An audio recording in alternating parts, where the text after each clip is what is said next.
and I'll haunt your nightmares. Little did you know that I like fear. When you turn, I'll be right there. You should be afraid, you should be scared. Out of the darkness, out of the fear, here comes the monster waiting in there. Heart rate is rising, some call it scared. You'll feel the chill start raising your hairs. It's too late, you're here now. I hope that you're prepared, cause there's no getting out. You can feel the energy, dark like a cloud. Electrified by panic, terror and doubt. Don't cross me or you'll learn quick the hard way that I'm not one to mess with. I got a mind and that mind's full of mean tricks. I'll plant a seed in your red where the fear will stick, and I'll haunt your nightmares. Little did you know that I like fear. When you turn, I'll be right there. You should be afraid, you should be scared. We're all alone, you're on your own. It's you and me who's going home. Look up, cause I'm right here. Welcome to a real life nightmare.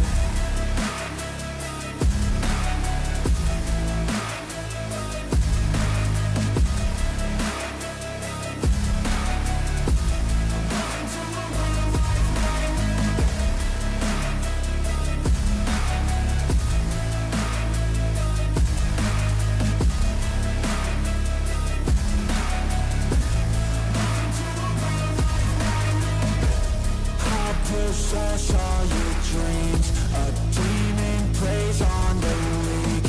You better watch out for me. Mistakes were made, you will see.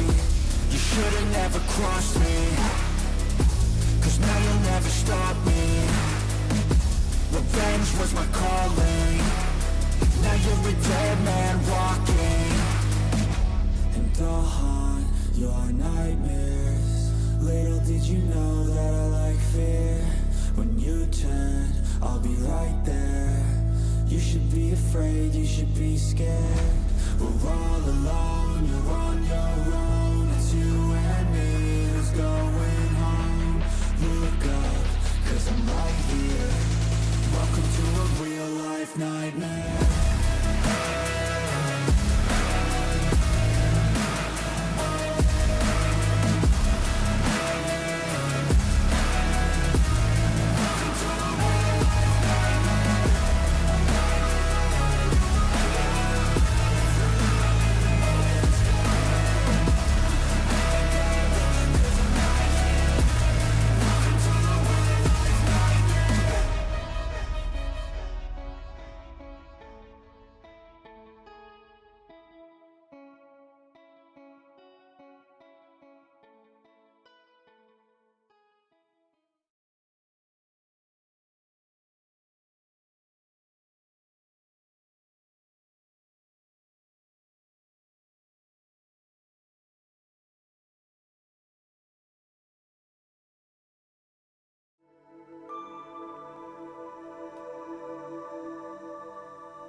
Good evening, everyone.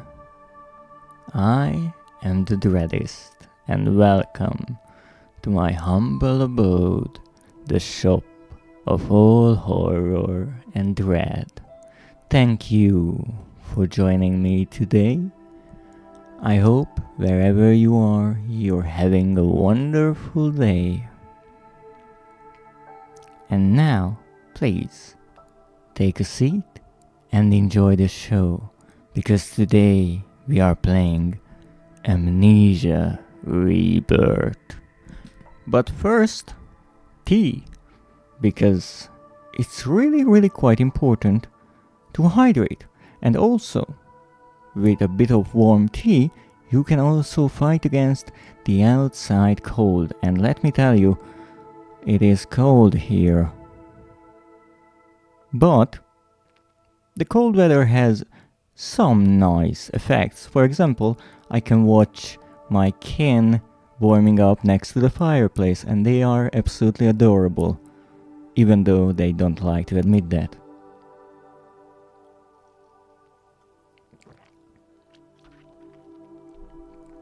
And let me congratulate Nekio on the for the first time since I made the new first VT encounter. And he again is here with some shenanigans.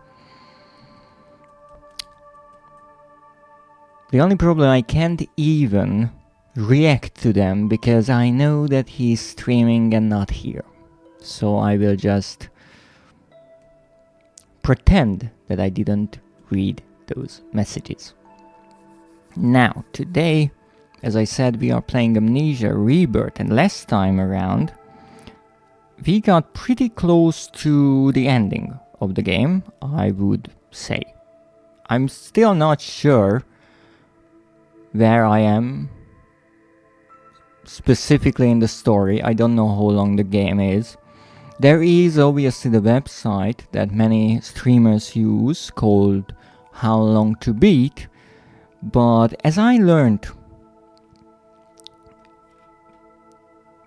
those numbers don't really align with my playstyle. As I like to say, I prefer to take my time. So, if you tell me that a game takes 8 hours to play through, well, that's closer to 16 for me. Maybe 17. Let's just round it up to 20. 21. So, I don't really know how far in the game I really am. Except, I did realize along the way that I could have checked the memories, since in the game, as I mentioned, Daisy has all of her memories faded. And so we have all of them from the beginning of the game, and they are revealed as Tazi remembers certain events.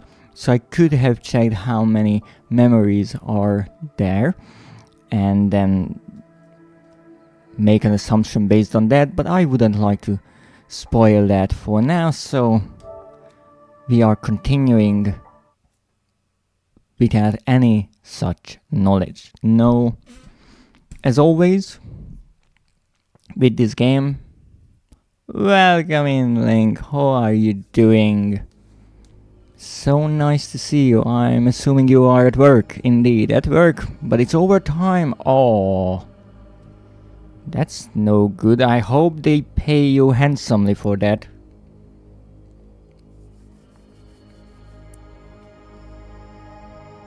Just working the poor Link to the bone. It's a cruel world. I just know I am a monster.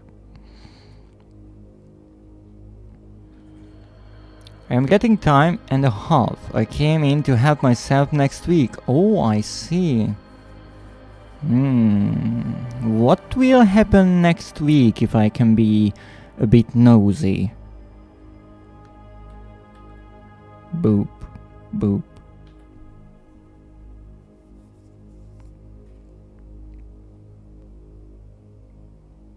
To those who might not know, Link is my main emoticon artist who drew so many of my favorite emoticons, and that actually reminds me of something.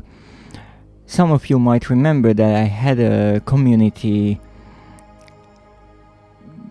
point challenge to unlock a new emoticon that I misplaced. And that didn't work out, but finally I found it in one of the drawers. So I have one more emoticon, but I don't have the slot for it. And as I checked on Twitch, you only get those if you have enough subscribers. So if you want more emoticons, don't forget to subscribe. I heard there is a campaign going on, so if you subscribe enough times, you get a free premium subscription for dueling or something like that. To be honest, my trainer quit, so I'm soloing my department during crunch time. Oh my goodness. So all the responsibility on your shoulders. Well, I'm sure you can handle it, but it's still a bit of a tough situation. How many subs?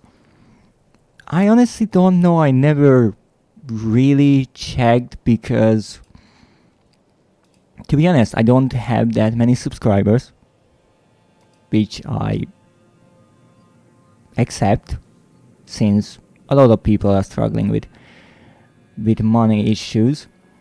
And other than for the emoticons, there is nothing that I can really give as a reward, but let me check, maybe it will tell me. How do I get unlock progress? 10 subscriber points, 1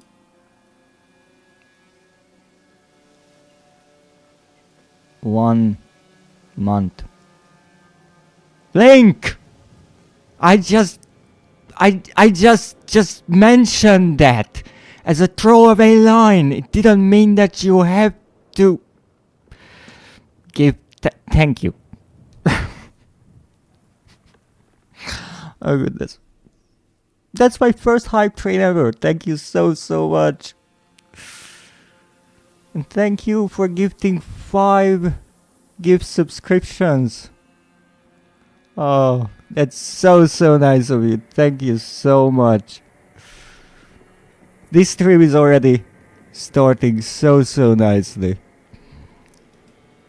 What is even a hype train? I've never been in one, so this is all new. Well, it seems Slingberry became a conductor of the hype train. Congratulations for your no post.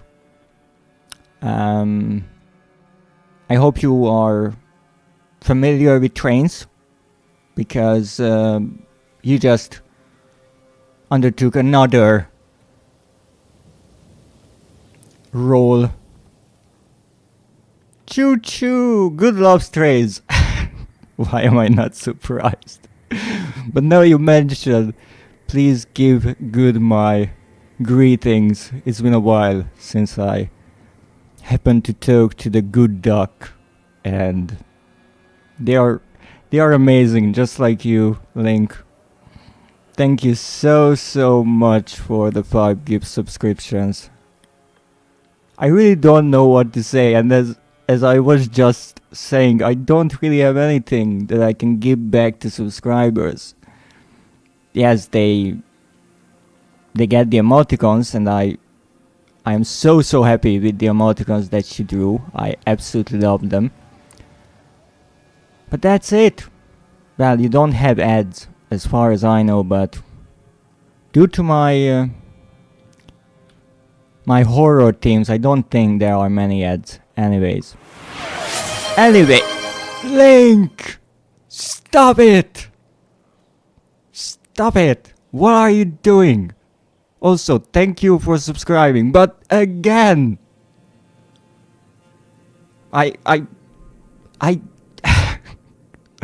Oh, you are way too kind. You are way too kind.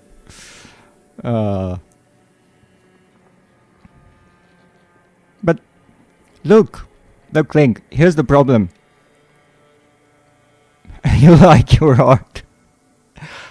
You see, that's something I can't argue with, but here's the thing. If you keep doing this, or even just this, if I get 10 subscribers, or 10 subscriber points, whatever it's called, and I unlock more slots for emoticons, I will need more emoticons. So I will have to go to you, and then spend all the money that I just made to get more emoticons, which I'm really happy for, because I love Link's custom emoticons. But then you will have even more work.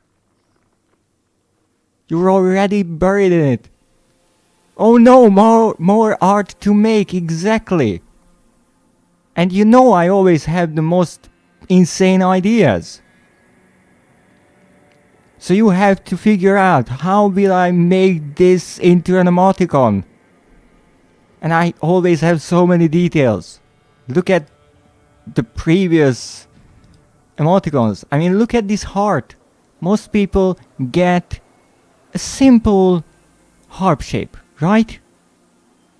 But look at this. I made Link draw 2 biologically correct hearts that are in a shape of a heart. And they did it somehow. I'm not sure how, but it's brilliant. Sarcastic response, sorry, I'm pretty sure. You know I can handle it.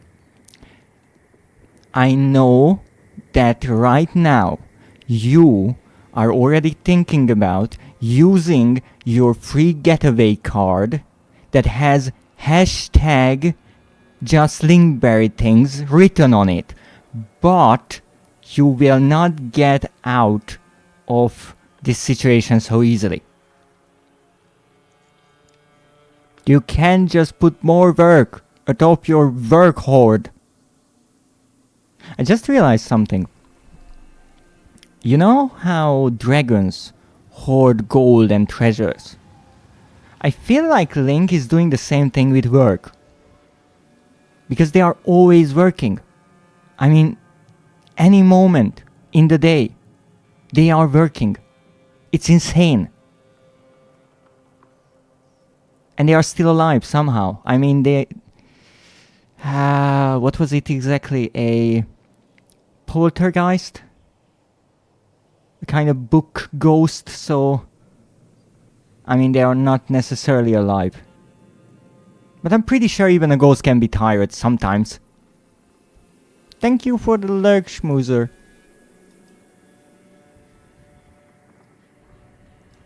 And we also unlocked this lovely emoticon. Thanks to Linkberry. Thank you. Yes, that's the technical term. Papercraft poltergeist. Thank you. But that shows my point exactly.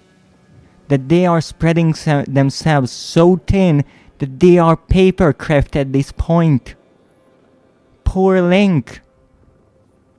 And they just can't stop. They need to work more and more. I'm pretty sure at this point Good is just trying to restrain them. So they get some sleep at least. Sometimes.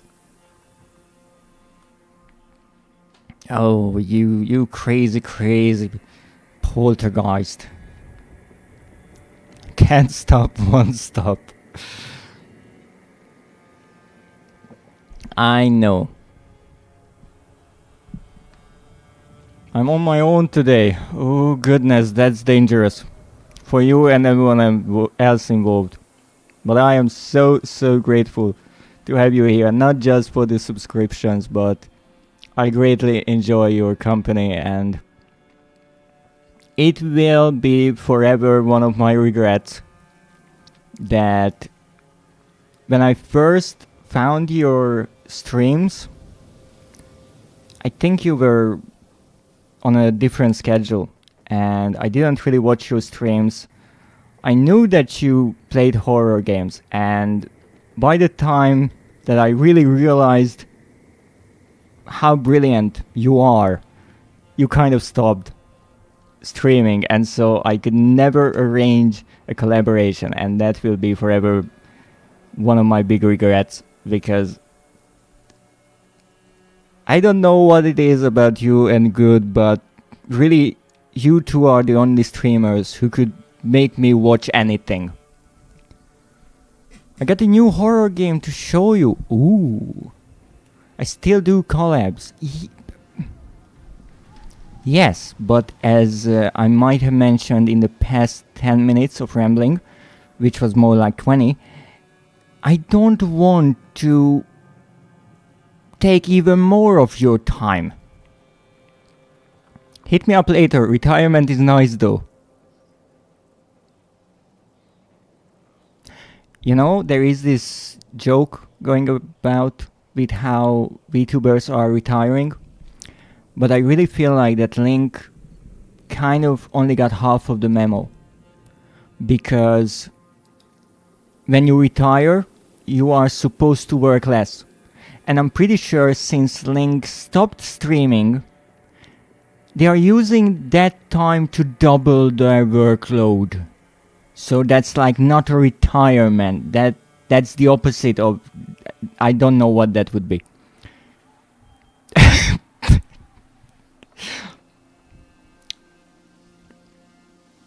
I'm not sure if I should be offended here or not.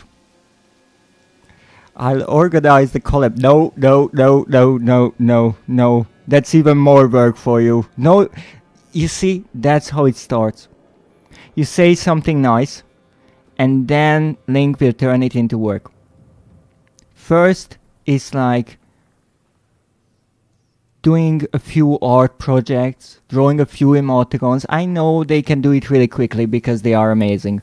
And then I mention a collaboration and they say, okay, let's collaborate. And then they say, okay, I will also organize the collaboration because that's even more work. And then maybe let's do something even more horrendously time consuming. And they will do that part as well. See you guys on Halloween with Dread. That would be quite the timing. That would be quite the timing, I have to say. Because I may or may not plan my model reveal for Halloween if I get there with the reposts. So all you watching, if you'd like to see my new model revealed, go to my Blue Sky post about it and share it. And like it. I only got to my belt so far, and I can't really debut with a half model. I don't know how to cut it. I guess I could figure it out. Anyways, on to the next point.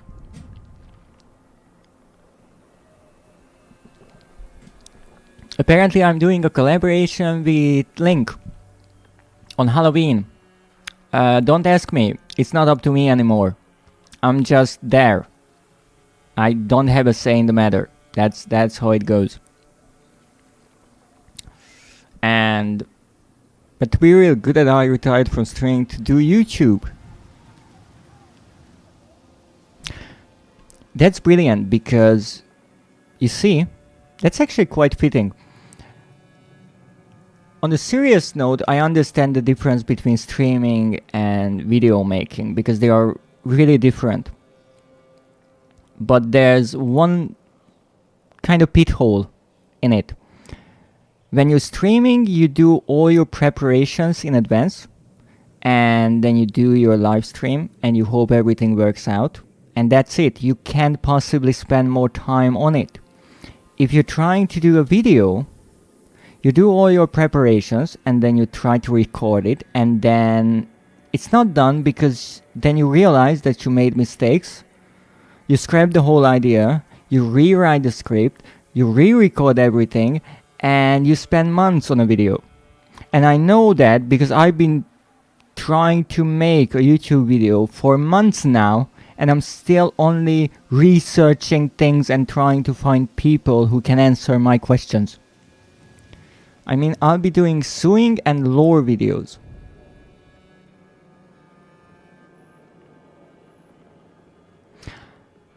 I saw a few lore videos about like Amnesia games. Actually, right after I finished A Machine for Pigs, I watched one because I couldn't understand the bloody game.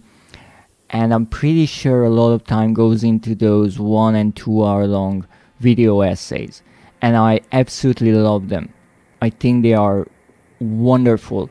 But I cannot even start to imagine how much time and effort goes into something like that. Because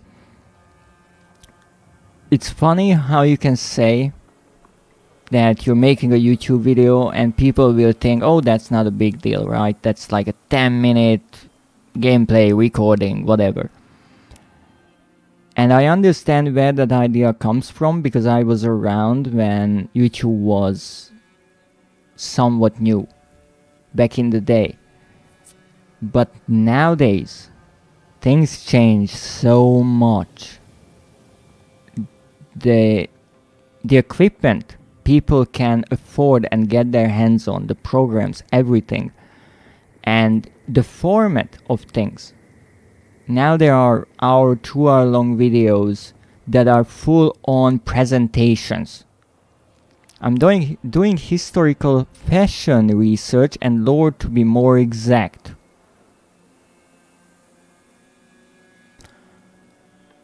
That's brilliant. I can't say anything even remotely clever about that because I don't know anything about fashion, as you might have guessed based on my attire. Not one of my strong suits. But that's brilliant. And it's interesting that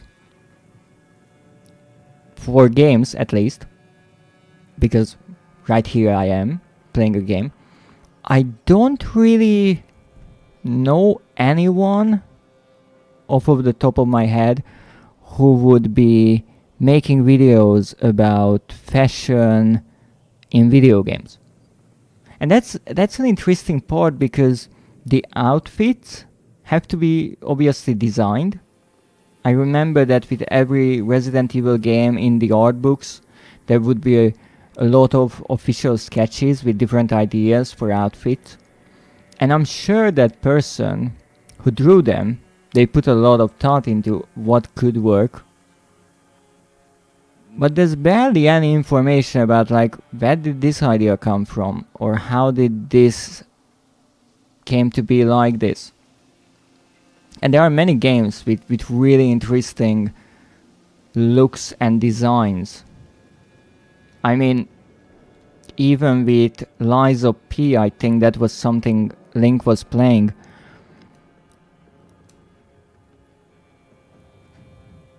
There are a lot of interesting ideas there, because they took a kind of fairy tale and they made it real and then turned it upside down and made it into a horror-esque world. And it's really interesting because, for example, I remember from the demo there was the fight with the donkey, and he had a really interesting design. So I'm sure someone who's more knowledgeable about it could find a lot of tiny details and references just in the outfits. That stuff is my bread and butter. Just be careful not to give good any, because I heard bread is not good for ducks. Lies of P will be my first project. Just for the record, I did not know and I did not want to spoil it. But you heard it first. I'm becoming a journalist real quick. Goodness. But that's actually a really good choice, because it's a really nice game. If I think about interesting outfits, I would say Lies of P, Expedition 33, probably one that has interesting outfits. What else? I remember a long time ago I saw a video talking about the design of, especially the clothing design of the Bayonetta games. I'm not sure if you ever seen that. But there are a lot. And really interestingly, nowadays that more and more cultures are represented in gaming, it's really interesting, because I recently saw a trailer video, I think, of the game where winds meet. And I don't know anything about the game. I just watched the trailer, and that was absolutely gorgeous. I'm pretty sure it's the latest version of Unreal 5. And I looked at it thinking that, be right back, that's perfectly fine, please. do whatever you have to. But I was watching the trailer thinking that it's really heavily focused on the Chinese design and the old clothes and the palace and everything. And obviously to those people who are familiar with that, it's nothing new. But for a really big audience, it's really quite interesting to get to see that as well. The same with Wukong or games like that. So I find it really interesting where studios take something that is not the mainstream kind of generic idea, but they mix in a bit of a local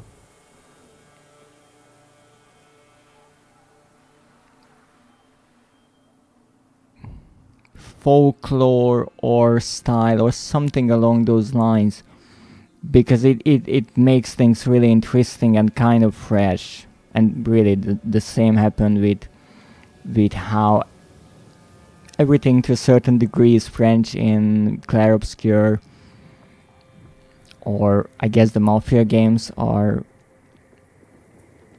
leaning a bit towards Italy. That wasn't upon with the tower, by the way. But it was a fitting word choice. So I really do like when I see newer ideas, because I mentioned this before. I love indie games because they dare to be new and dare to try new things, whereas big corporations, studios, publishers, they don't necessarily want to take the risks. And it makes sense because their budgets are much bigger, and if something ends up to be terrible, they lose out a lot more. But that's what kind of balances things, how newer and newer ideas and not even just ideas, but new frontiers are brought into the gaming industry because someone does it as an indie developer, and then everyone realizes, oh wait, we can do that? That's like a thing we can do? And then they start doing their own kind of things. And in a way, the entire Souls-like genre, which is now really its own genre, with so many games I can't even name them, really came from how From Software said, we are going to make our own games, and it will be terrifically difficult. And obviously it's much more nuanced than that. But it's true that in an era in the 2010s where the games were really holding the player's hands, and you got a minimap, a map, a marker on the screen, and if you stopped for 3 seconds, the character started saying, I think I should head towards that big glowing tower there, don't you think, player? And I think you know which kind of games I'm talking about here. Compared to that, From Software made games where you start without knowing where the heck you are, you don't know what you need to do, you face an enemy that you cannot possibly defeat, I'm pretty sure. Okay, correction, I'm pretty sure there are some insane players who defeated the first unbeatable enemies as well. And it's a completely new feeling. Now, if you've been around for a long time, you know that old games were a bit like that. But that was in the 90s, when gaming was much newer, and really those standards that a lot of people are accustomed to were not yet in place. So sometimes it wasn't necessarily the game being hard, it just didn't inform the players how to really do something, or the controls were a bit finicky. And I like playing old games, and I know sometimes you just have to accept that, look, this game is like 30 years old, it's not playing the way I might think a game should. And I guess that's kind of the ebb and flow of the industry in every way, that it reinvents itself.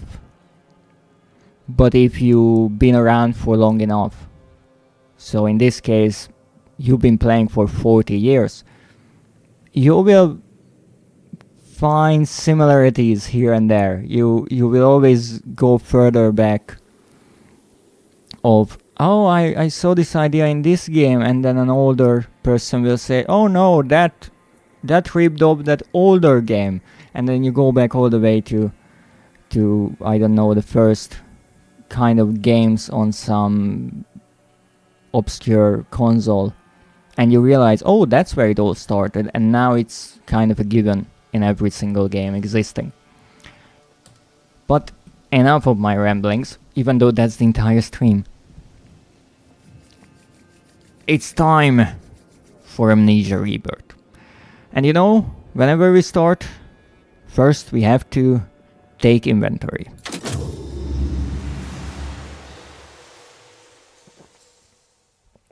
But let's see, how will this go? Tazitrianon, cursed to become a monster, managed to reach her expedition's doctor, where he helped her give birth to a beautiful daughter. Now, I don't want to be rude here, but I have to mention this kind of bias in language. Have you ever noticed that any baby, whenever people talk about a baby, they are always beautiful? It's like, that's it. You never hear about even just a normal looking baby, or a nice baby. But it's not a model, but it's nice, right? It's really interesting that all babies are beautiful, and then they grow up, and then people start calling each other ugly. Don't you think that's a bit weird? But no, the child is born. The doctor has stolen her away. He too is becoming a monster, and hopes to make a bargain with the spirit who cursed them. Tazi must get her baby back.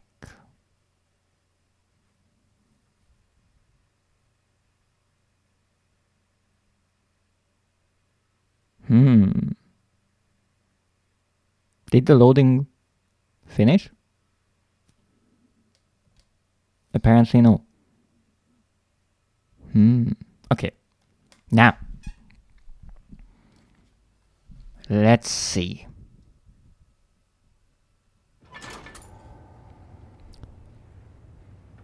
Taking inventory. So, reminders. Yes, that's the doctor stealing the child. We had a moment of time to make a sketch. So, what we need is, once again,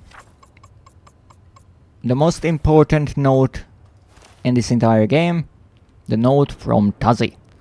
Now, we know that we started with 14 people on the expedition. 2 of them died in the plane crash, 3 died in the caves, and 1 died in the fort. Not in this chronological order. I'm not getting into the details because we will be here tomorrow as well. So that means 6 are dead, 8 surviving. Now, the next thing we know, that Richard could not handle what he saw and ran away. Then Alex gone after him. Now after, we actually find them in the underground ruins, and they both die. Alex, I'm assuming, was killed by a ghoul, and Richard was Well, he was tortured by a ghoul, and then Tazi freed him, and then he attacked Tazi, and then let's say that Tazi put him out of his misery. Alright, so they are dead. That's 2 dead, that means we have 6 survivors. Now, here's the kicker. Those 6 should be Tazi, Hank, Yasmin, the Doctor, Leon, and Malik. 6 people. We have everyone. That's really good thing. Okay? If you ever take inventory and you at least have everyone, that's a good start. If you don't have, you're in trouble. Now, from these 6, we know that Leon turned into a ghoul and we ripped off his right arm. So let's say that he's like half dead. If he ever like turns back from being a ghoul, will he still miss his arm? I'm pretty sure yes. Ooh, nasty. Then Yasmin also started turning into a ghoul. She freed us and then attacked us, and then the Doctor shot her. Now, given that I counted Leon half dead because he was a ghoul, getting shot as a ghoul I guess makes you more dead, so let's say that she is like 3/4 dead. That makes sense? Okay, moving on. Now we have the Doctor. The Doctor, as far as we saw, he's still human, alive, but he stole Tazi's child, so he won't be alive for long. Now Hank is an interesting one, because even though from the memories up until the point when we get to the Oasis, he's important and he is a key factor and reason in why Tazi and really the group agrees to the deal with the Queen, because they are worried that Hank will die, because I do believe he was hurt in the fort by the ghoul. Since that moment, we have never heard about Hank, and we've never found him, which makes it really suspicious to me. Now, I made this observation earlier in earlier streams that the Doctor never called Leon's name or Hank's name, so I guess he knows that they are ghouls or they are dead. And I have no clue who Malik is. I will be perfectly honest with you. So my guess that they either died or they turned into ghouls. But there was one dead person in the underground ruins before the portal. But I honestly do not remember who that was. So that's a good question. But overall, I think we have everyone and most are dead. However, good news, because Tazi gave birth to a beautiful baby girl, that actually helps the statistics, because here's the kicker. Numbers don't lie. If you are losing too many people in your group and you add a few more, wait a few years, no one will notice that they are different people and the numbers will add up just perfectly. So, we just need like another 8 babies or so. And after they grow up, we're back to where we started. Now, here we are. No, where was I?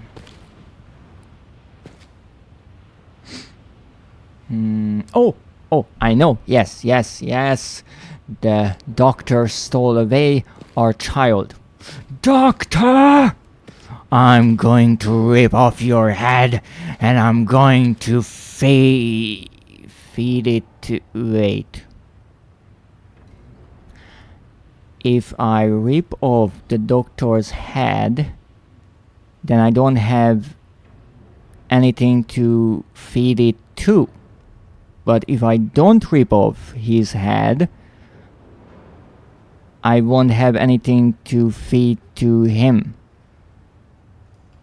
Darn logistics. Alright. I will just murder you the good old way. So, we are here, and I know that last time I was slightly, meaning entirely, lost here. No. The question is, what do I have to do?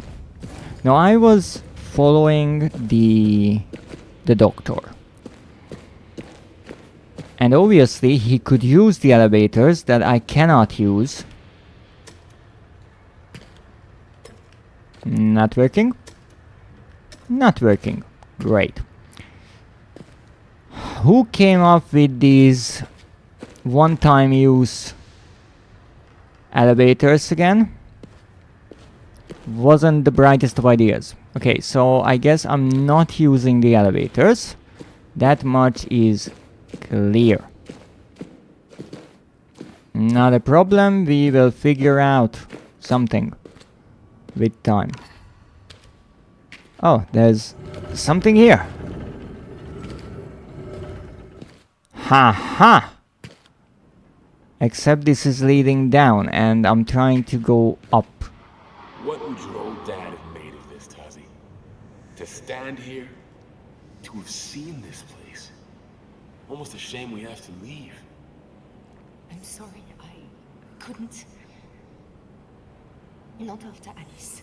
Hey, I know. I do understand. And so will Salim.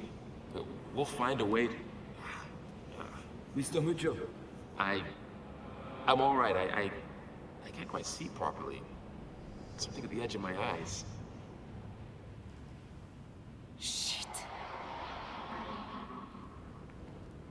Aha, so this was after they drank from the fountain, and first they gave the water to Hank and it heals him instantly pretty much.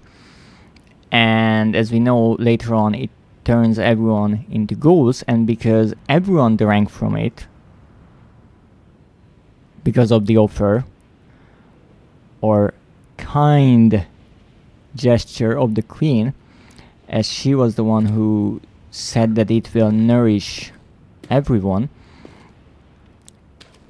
they all slowly start turning into the ghouls. Apparently the first was Hank, and you could see it on his face, so I have a feeling. If only I still had the lantern. Yes, but only I don't. So I guess Hank is somewhere here.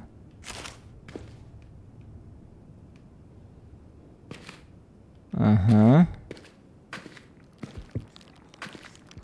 Do we have any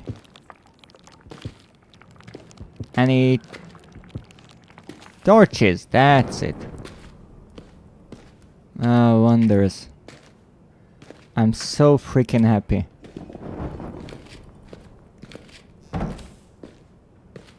Alright, I guess we're looking around.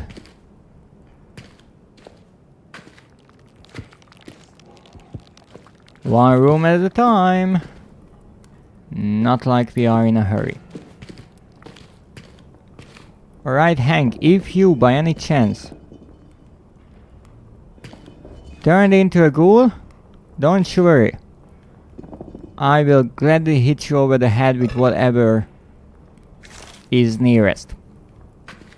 Nah, I think I can light something else.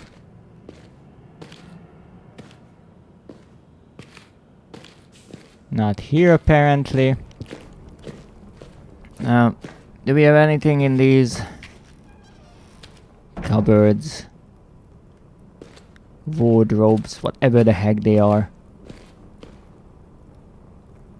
I'm sure this is really important, so I will just put it back to where it was. I said I will put it back to where it was. Close enough. Not like many are around here to judge me for my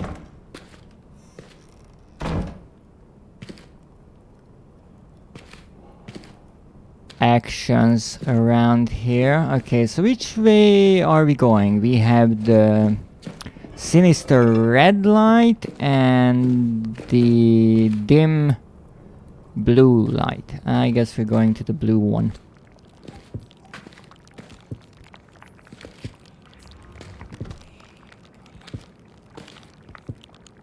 Ah, that's a storage room.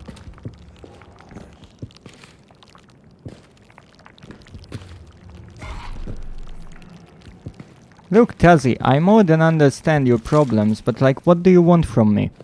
There's nothing I can light on fire here, which is, by the way, a really stupid idea from whoever built this place. Why don't you put any light source in a storage room? How will you know what's where? Okay, let's go to the sinister red glow.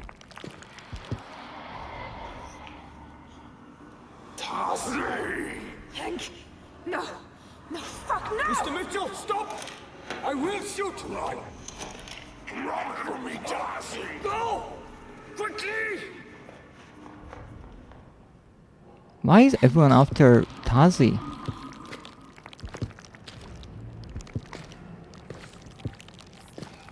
Alright.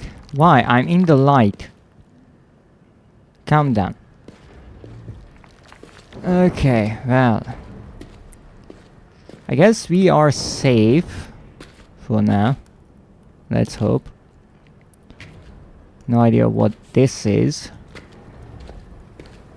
But let's just hope that all of this red liquid is just from the fruit of this plant, right? Certainly it is. Can't interact with anything here. Let's take a peek inside. I'm still not sure how going down helps us get further up, but Malik, you stopped him. You saved us. I'm sorry. we'll figure it out. So that is Malik, the one person whom I could not find, and one of the few who visited the dark world and still died as a human. Rest in peace.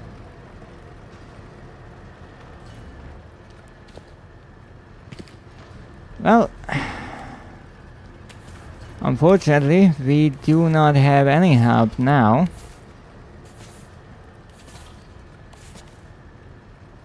But we know that the only surviving, well, maybe semi-surviving members of the expedition are Tuzzy, the doctor, and whatever remains of Hank.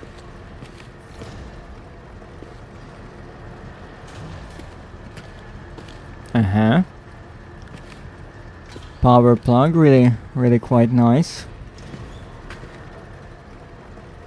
So the power comes from... Oh wait, so I have to reroute the power? to the elevator? That would actually make sense. So I take this out and then I plug it in here. Darn it! My pipe is too short. It happens. Okay, it's not going here apparently.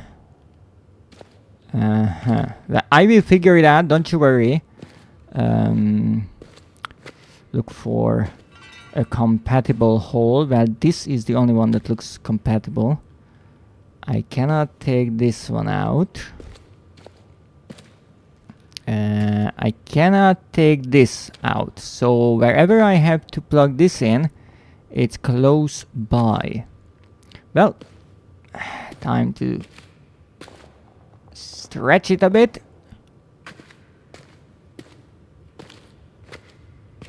Wait. Isn't there a hole somewhere here? Aha! Yes, where I can pull it through. You see? Even if your pipe is short, all that really matters is that it's playful. Now, get you through there. Perfection. Why do I think there will be a chase sequence after this? Because there will be. Darcy, I can smell you. You are nearly lost. Fight it. Fight it. It will take you, Darcy. It has taken me. Hank. Oh, Christ. Oh. What a pretty face. I'm so sorry. I don't know how to help you or any of us. Just I need to save Amari. Very well, Hank. It's interesting that he's still somewhat in control. I mean, I'm sure if the metal bars were not stopping him, he would have attacked us. Oh, not here.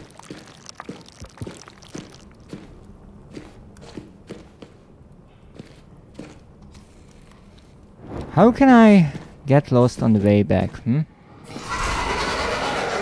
Oh shit.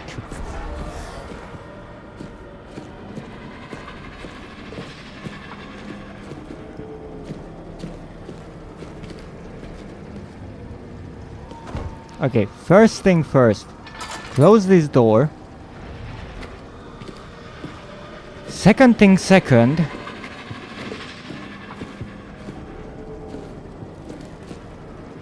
Open the door.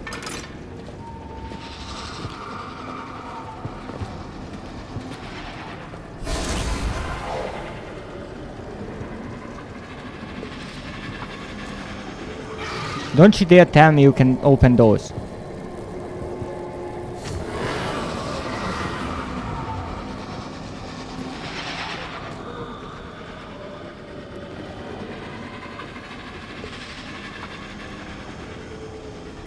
Really clever misdirection, Big Hank. Making me think that I have to be afraid of him, while there was an even bigger danger lurking around. But indeed I could have run there and then go around, but I didn't think fast enough, unfortunately. However, we survived, and that is what matters. Now, do I have the darn elevator working again?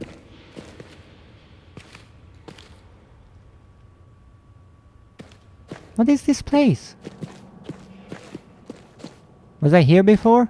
I'm not sure. Alright, so Let's check the elevators. Yes, the elevators are working. Perfect. So I came from here. That's the way leading up. Let's check everything. Maybe we can find something interesting around here. So far things seem calm. As calm as they can seem. Now this room is interesting because it's mostly pointless. But nothing is as pointless as it seems.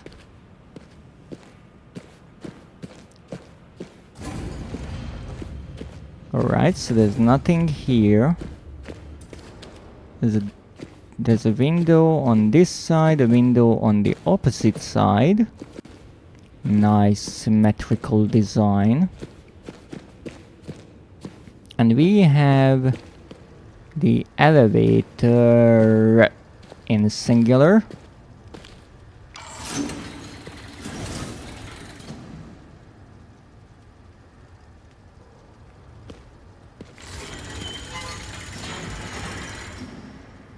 Okay, I can open and close the door. That's great. I really didn't know what I expected when I pressed the button. But hey, it did something. What a nice hellscape this is. I still do not remember this. Or is this where we came from? I feel like this is where we came from.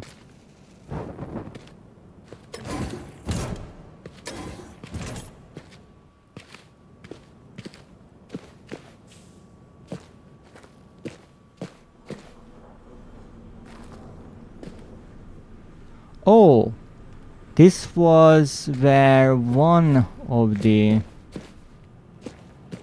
pipelines were destroyed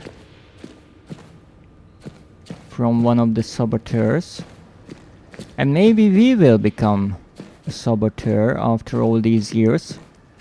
Unfortunately, the game doesn't tell us dates in a way. It uses a weird system for keeping time in this world. But I'm not sure if from the information given, the players could align the two timelines. One of the Earth, where we have the years, and the dark world, where we read about certain events from notes. Because if we could, then we would know how many years, how much time has passed since this world was fractured in a way by the shadow and their teleportation attempts and the sabotage on the VTi pipelines, and how many years passed until this expedition explored or discovered this world. And who knows, maybe will Tazi finish the job.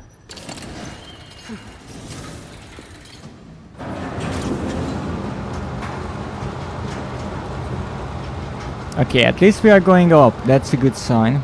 I can aid your companions, but you must stay until the child is born. One life against the rest of us. We could save Celine. Tazzy, it has to be your choice. It's your life. I can't, Hank. I can't. I must Alice. I will not give up this child.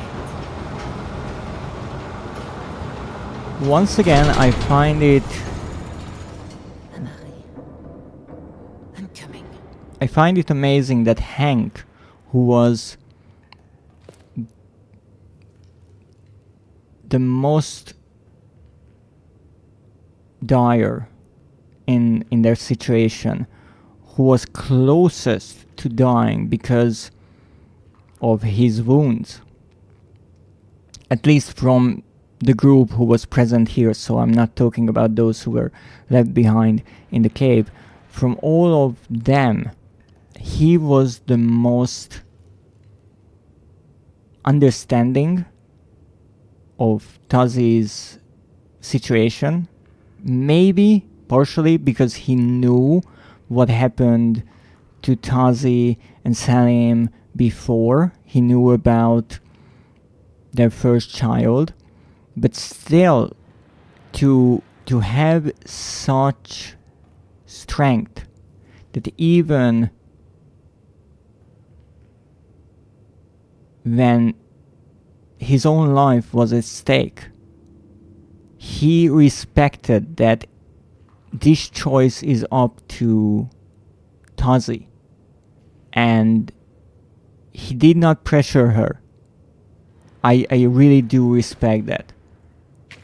And in a way that shows, even in their ghoul form, that Hank is still composed to a certain degree, while Leon was much more violent.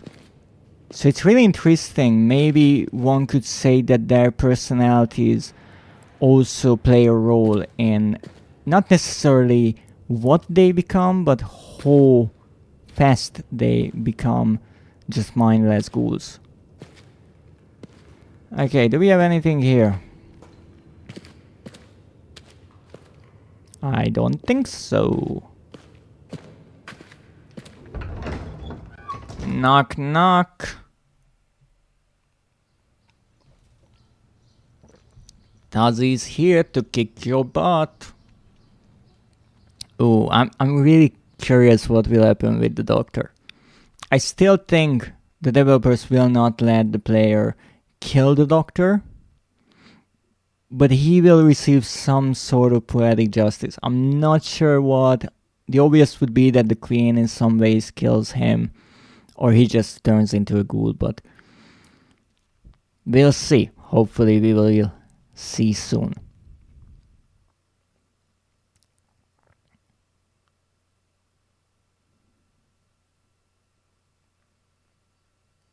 Also, looking at the plushie, Tazi is still carrying the monkey, right?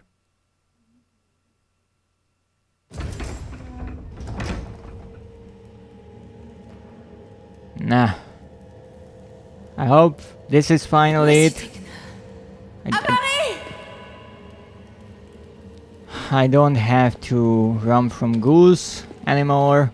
Also, dear Tazi, I understand your distress, but a newborn child will not answer their name. Now let's see what we have around here. You know, I'm still looking for secrets, by the way, because some people say that they're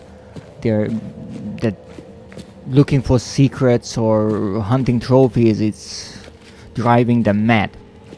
But as we all know, the definition of madness is doing the same thing over and over and over and over again.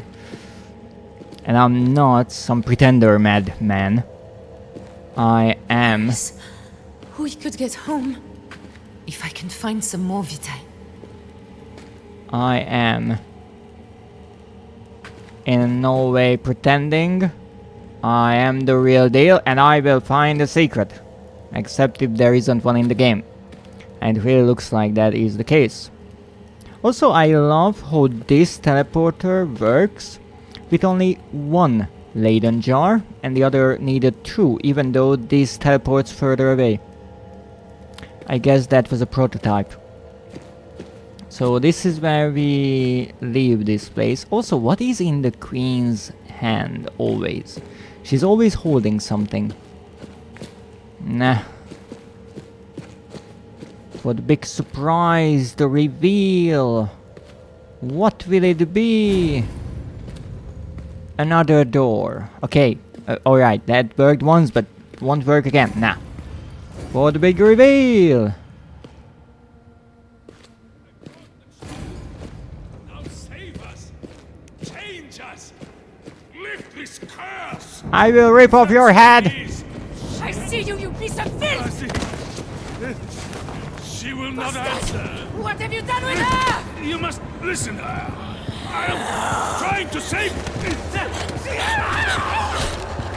Oh!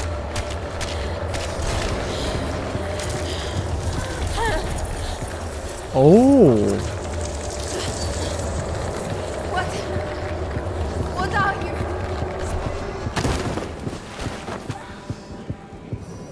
Oh my, would you look at you? Have no fear, Tazi Drianon.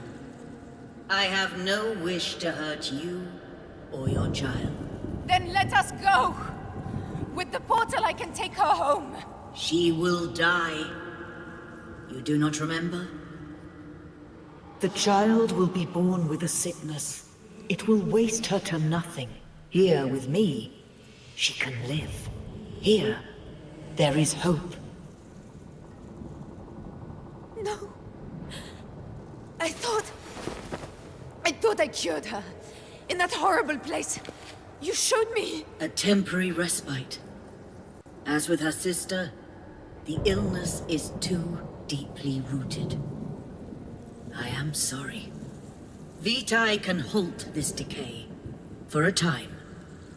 But is no cure. She will always need it. Just Follow. like the queen. I will take you to her.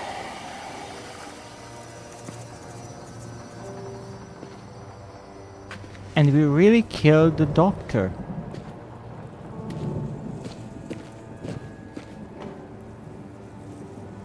And is Cassie. that her? Follow me.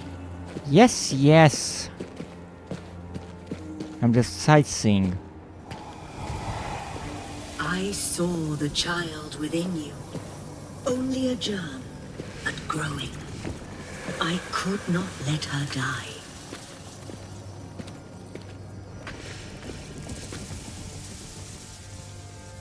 You wanted to save the child because you can't have your own. Is that it? I brought you all to me so she could be saved. I told you that VTi would give her life, but that she must stay here. But then why You did not did... listen. You would not give her up. You would have died in the desert. Then why did Tazi lost her memories? I had no choice but to make you into something I could control. A ghoul? I would care for her. I could be the mother I was meant to be. Look at yourself, Tazi. You have become a harvester.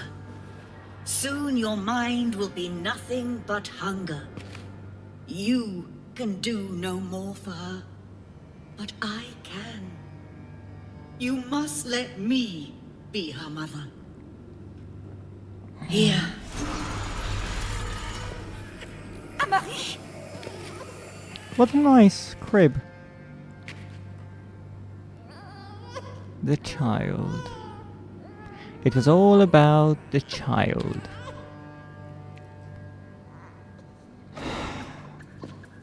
It's an interesting question, an interesting choice. Is the queen right? No.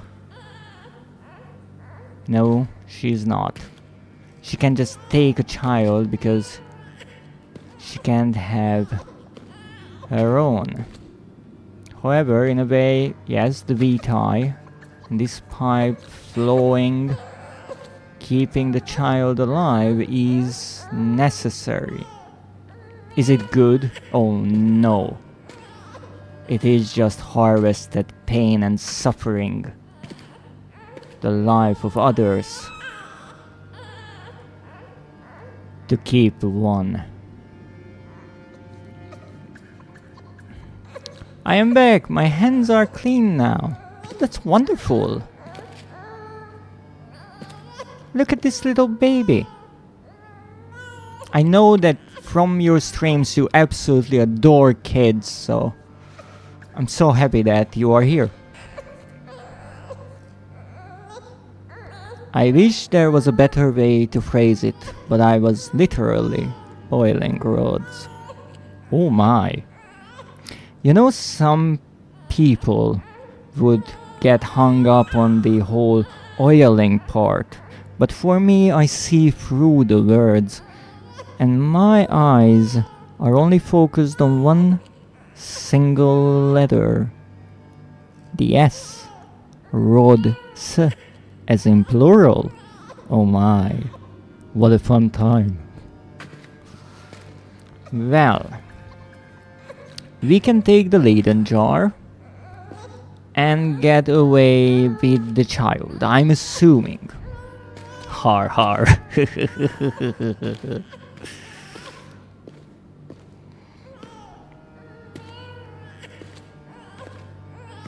No to paint a rod. Ooh, in what color? Please don't say white.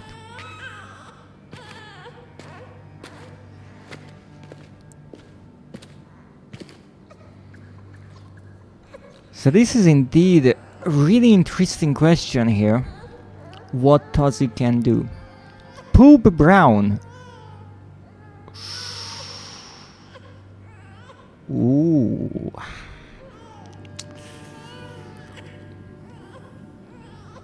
I mean, that might not be better in this context.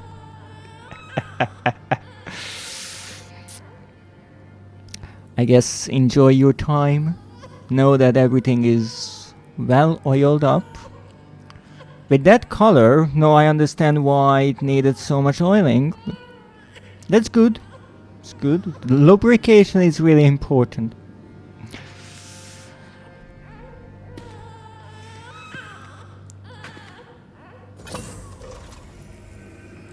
So I can take this. That's fine. Interestingly, the queen does not mind that. My job is funny sometimes.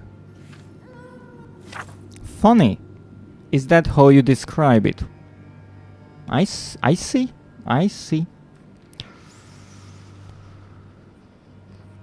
You often get your hands dirty in such a way, if I can ask.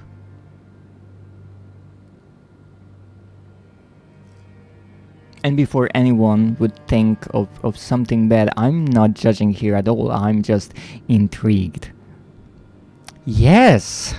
Oh my. What a life you are living.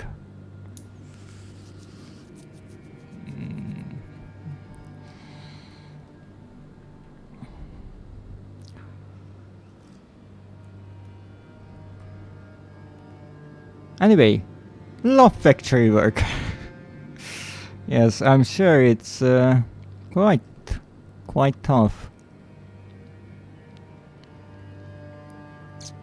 But I'm sure you are doing great, and especially that you mentioned you are pretty much on your own.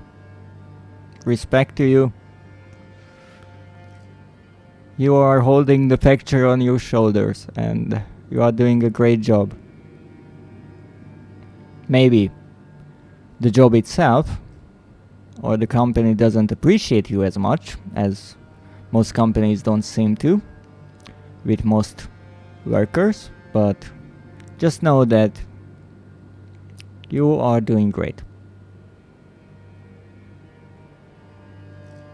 And now you have a little choo-choo train. I am doing a job, it seems.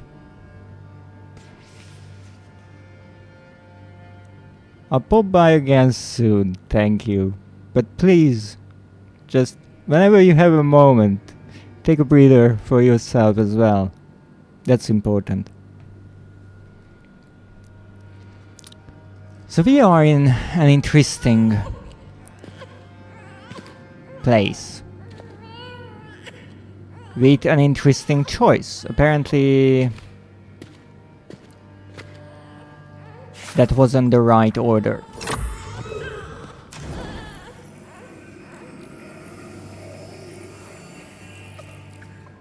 I'm going to fabric stores later as a treat. That's great. I hope you find some beautiful fabric. So we can talk about the past, how the queen was obviously wrong for treating creatures as cattle and having this factory commissioned and built where so-called scientists of sorts created the most elaborate machines to harvest pain and suffering while keeping the prisoners alive. And that's terrible. We can also talk about how she was wrong by using the harvested VTuber to keep herself live forever, even though it was, I guess, partially their subjects' wish that their life continues like this. However, apparently some of her subjects did not really like this idea, and so they sabotaged the pipeline, at least one of the 4. However, that caused all of this. Now, after it seems she survived, and in a kind of spirit form she's able to roam around, even appearing in the human world, maybe only next to the many altars that people built for her. However,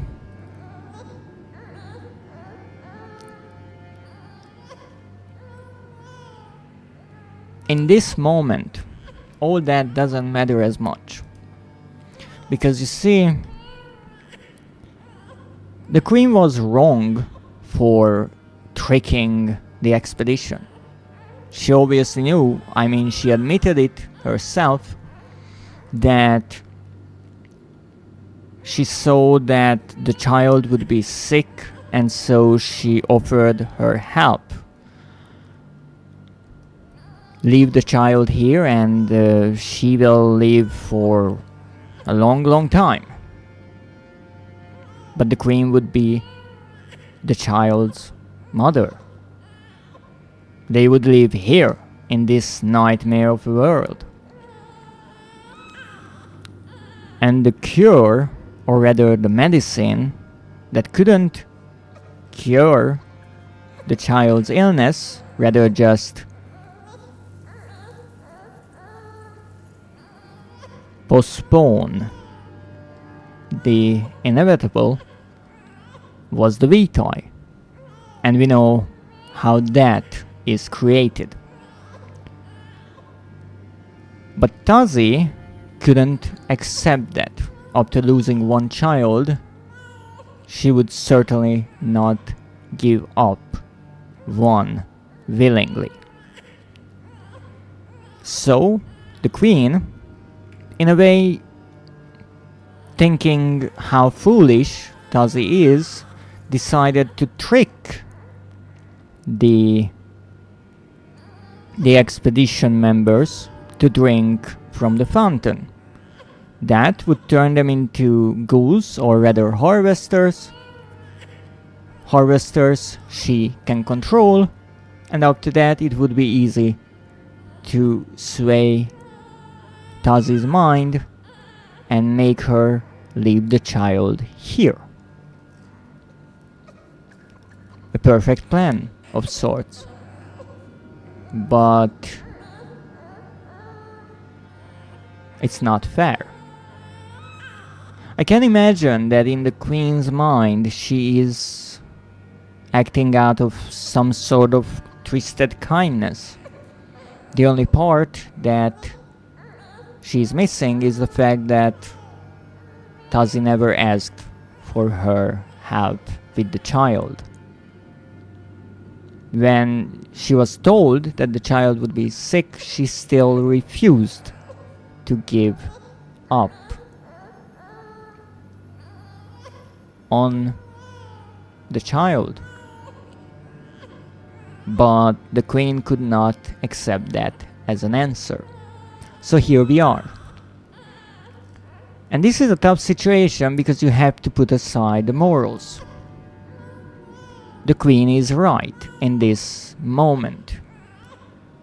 She forced Tazi into a situation when indeed she is right. Tazi is turning into a harvester. Even if she returns to Paris, let's say, she will probably die, since she was already turning into a ghoul in the desert. We saw a ghoul in the fort, so it's not just in this realm. Let's not forget that Leon was in the underground ruins, once again in the human world. So ghouls are not limited in their existence to the dark world. Of course, we don't know if you go further away from the points where the two worlds are linked, would the effect maybe lessen? Who knows, maybe going back to Paris would be enough. We have no clue. On the other hand, the child is sick. It's possibly not just a made-up reason or illness. Another trick of the Queen to make Tazi believe it's better to leave the child here. Since, as we know, with Tazi's first child, they probably share the same sort of illness. So, what to do now? We can either say, alright, there's nothing to do here, or we can fight and possibly die. Now, in one way, if we keep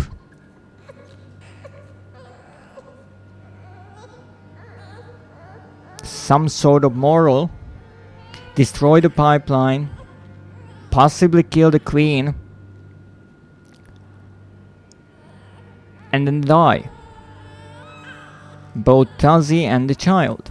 Or we have the other choice, not do anything, let the Queen live.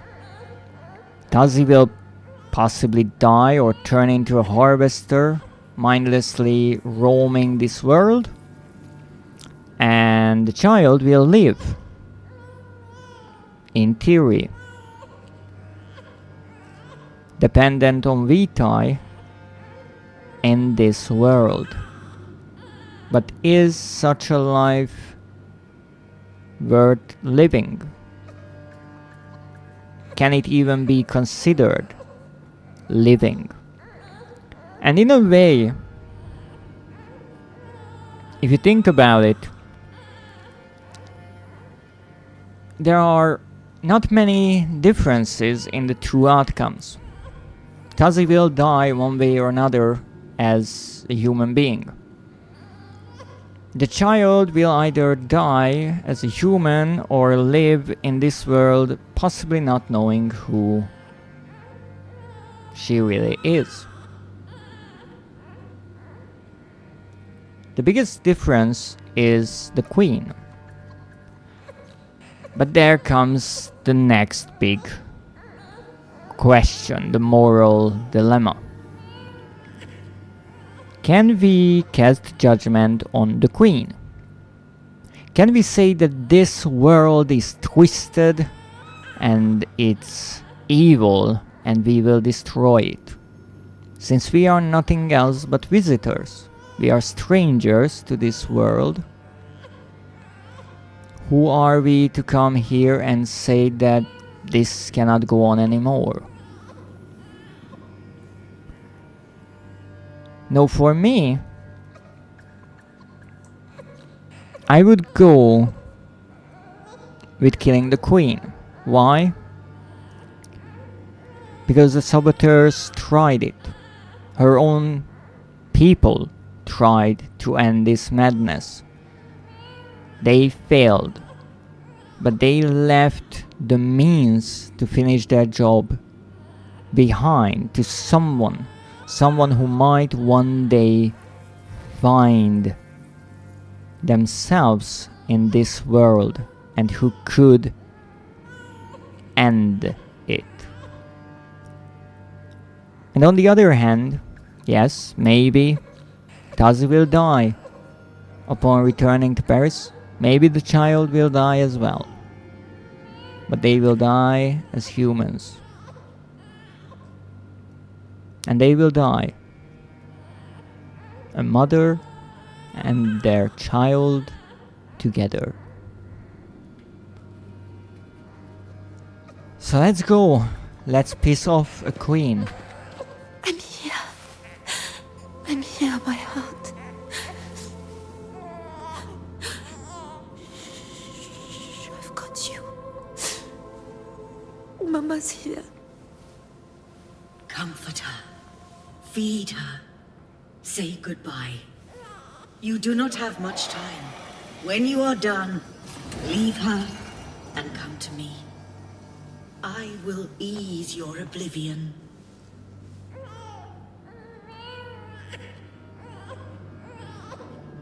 Again, she is not even lying at this point, which is kind of nice, stating that Tazi will not survive no matter what. It's all right, little one. It's all right. Oh, God. Oh goodness, we are getting demonetized. Tessa Marie. How did we get to this?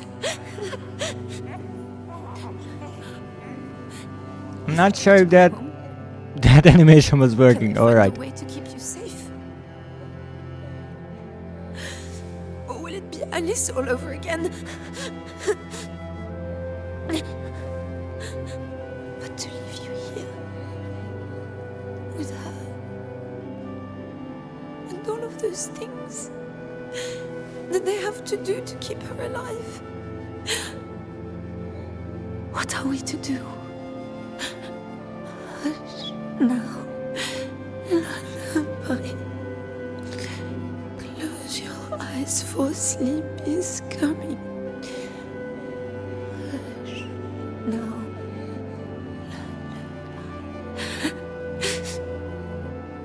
Mama's here, so don't you cry. I know. I'm sorry.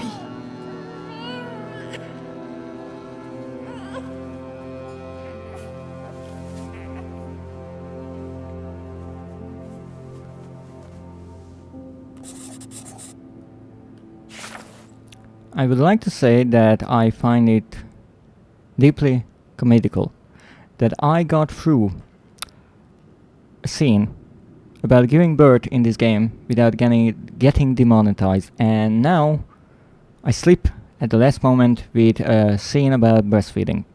However, I would like to state that if anyone thinks that this is sexual in nature, that they are more fucked up in the head than I am. And I'm the mad monster here. Alright, so what do we have here? The queen, who I still want to take a look at, the portal and the baby. And I think this is the last memory? Did I get all of them?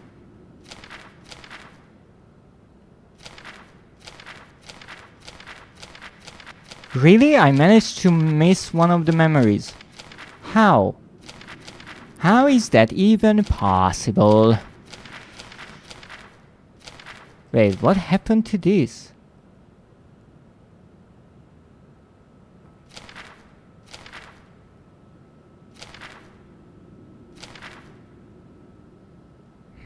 This is interesting. I did not see these before. At least I don't remember these sketches. And this image obviously changed a lot.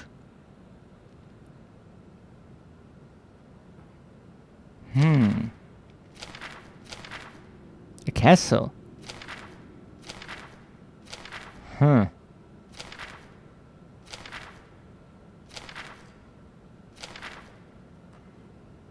I'm curious if some of these memories maybe change along the way.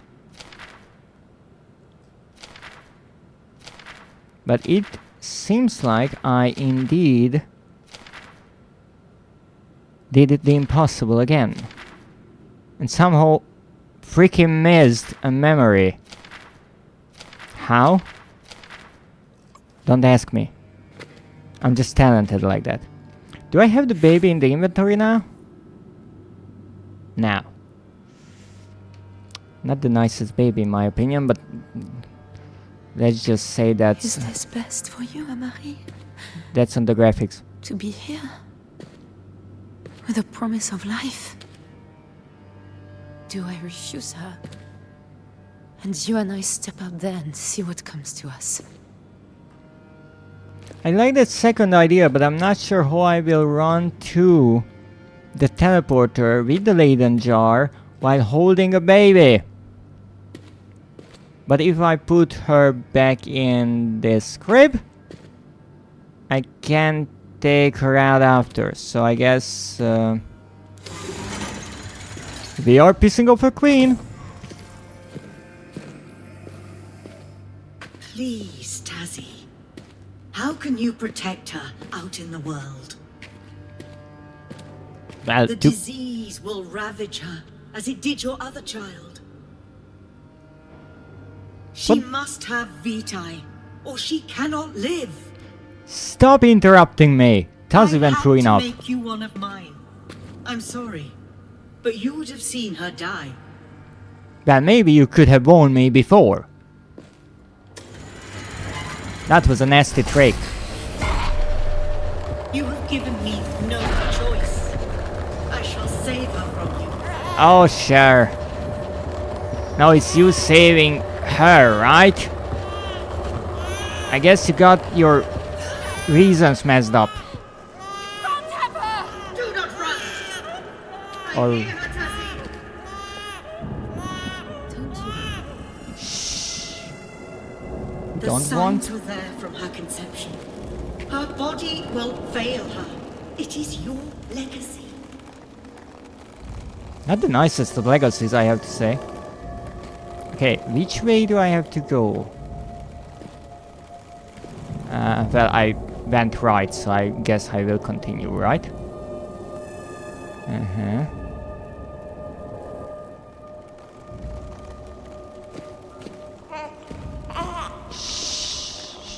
Hush now. You don't want? Vitae will keep her whole. You could not accept it. You chose to run. You don't want to get us scared, now do you? Good.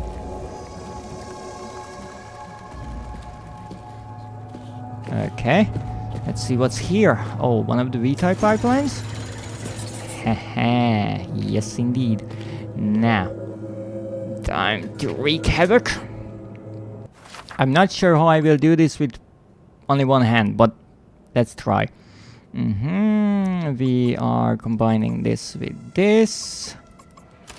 And let's inject this, not into the child. Okay, let's not forget the syringe. We will need that later on. And then we spin this. You see, baby? Spinning the thingy. Thingy will go explode. Boom, boom. And now we run from here because the shadow will be pissed.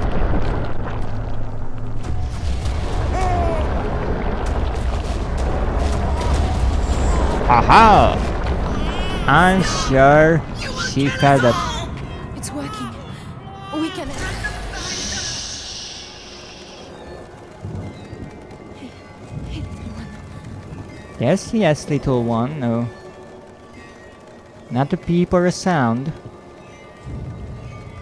I won't be able to see the queen like this. You are not thinking clearly. It can't end this way. Well, you sound a bit desperate now, I have to say. Oh shit. Don't struggle, Tuzzy. She's changing me. No, she isn't. I can't let her catch me. I'll lose myself. Okay, now where do we go next? I guess here. Don't worry, child. You really don't like when I run, now do you? Hush now. Don't worry, I won't tell you that lullaby again. Yes, I know it. It is supposed to be this reoccurring thing. And it's a nice idea, but I still want a few more rhymes in it.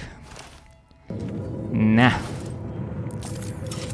Let's make things go boom again.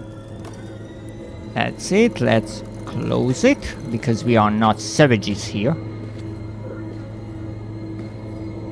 Huh? Hello? What? Oh, come on, really? Nah. Oh, for fuck's sake, I don't have time for all this. Come on, come on, come on, come on, come on. There we go. And now for the boom.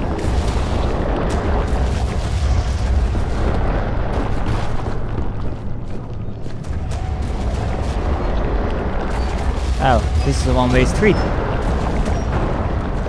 Ending me. You end this world. You and your child will die. No, little one. I'm sorry. But our world. There's so much pain. It can't go on like this. Alright, well, we got through... Uh-oh. You're losing yourself. This is not good. This is not good. I don't know what happened, but okay. What is this door? Is this where I came in? No, I'm not here. You are in pain. You are fearful. No. But this is not the way. You only Aha. set your end. I just have to get to the third door, wherever the heck that is. I hear you, child. No, you don't. Shh, shh, shh, shh. Good.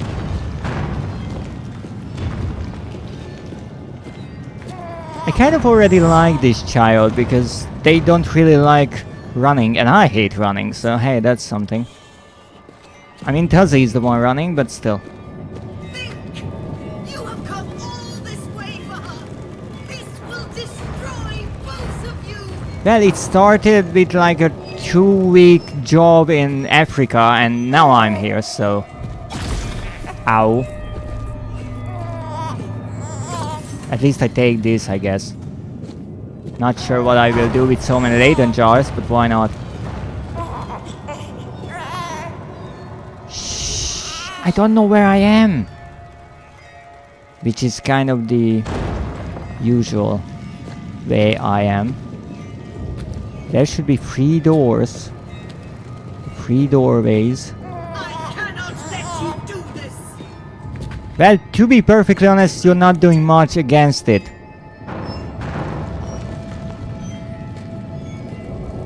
Oh. Or maybe I should have just looked at the pipelines on the ceiling. Would have made sense. Shh. Don't you dare get us murdered. I'm still the one carrying you and not the other way around. I am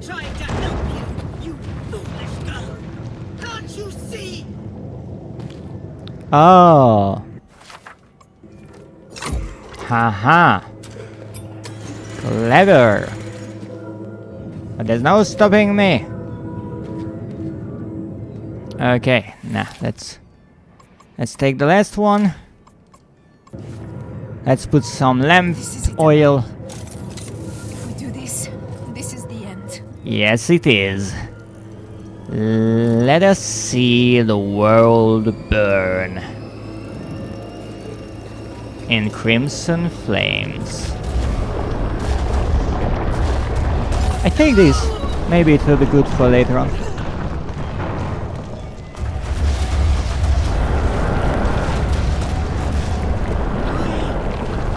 I only wanted to save her.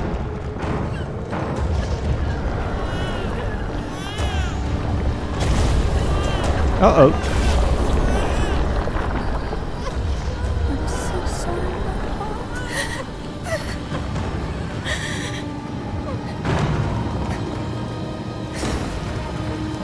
Maybe it's time to move. What you say? Nah?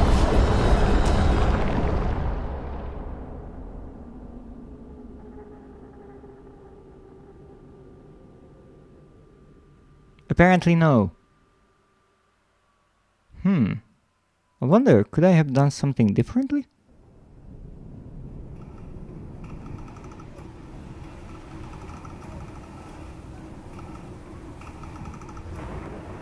What a nightmare scene.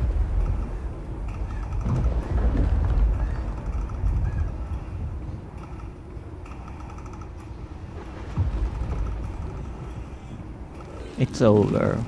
The tower has fallen.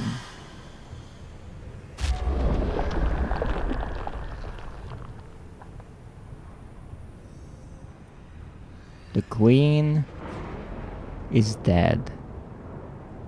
The queen who hung on to eternity, ruling over ruins of a fractured world. Tazi. Iconoclast. Ooh. What does that mean? That's a nice word. I like it. What an adventure.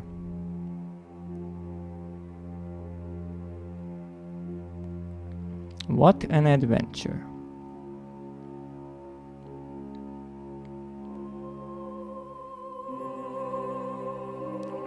Once again, I have to say, I know I'm repeating myself here, but I started this game not even fully sure whether or not I should play it.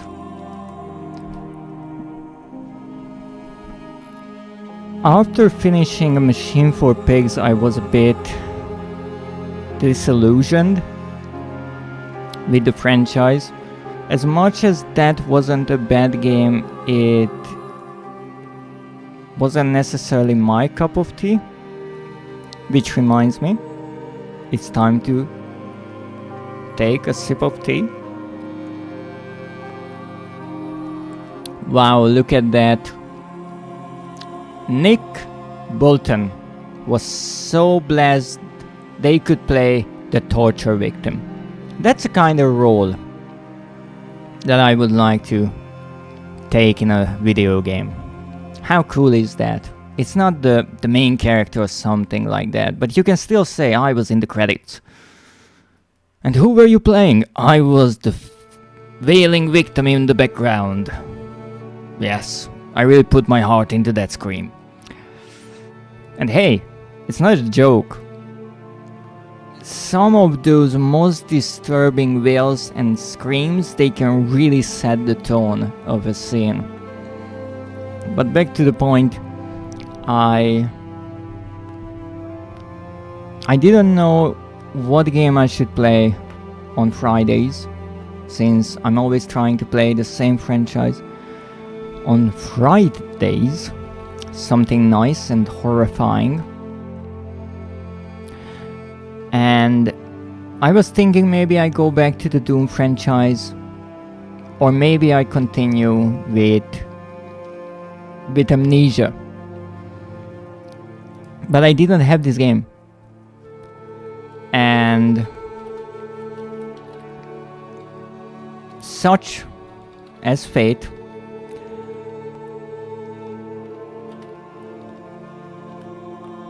I woke one day and I saw a post on my Blue Sky that said I got a gift on Throne. And that's how I learned about it, from the notification on my Blue Sky, not even from Throne or my emails. And it said that the wonderful library was ever so kind and founded this game for me to stream it. And that was a complete surprise to me. So I started thinking maybe I should play this one. But I'm not sure if my viewers would want more Amnesia, so I made this poll on Blue Sky.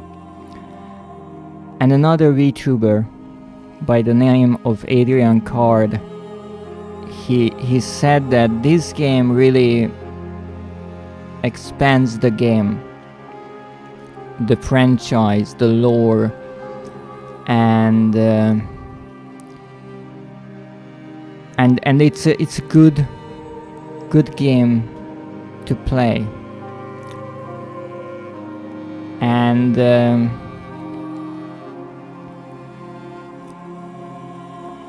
I knew that he played it before. I mentioned it that I saw a little snippet of his live stream. He was actually doing this boss fight. No, I remember. But because I did not see anything from the entire game, I could not understand what is going on. I think he destroyed the pipelines, but I'm not even sure what ending that was. And so I decided, alright, I will give this game a try. And what a brilliant surprise it was.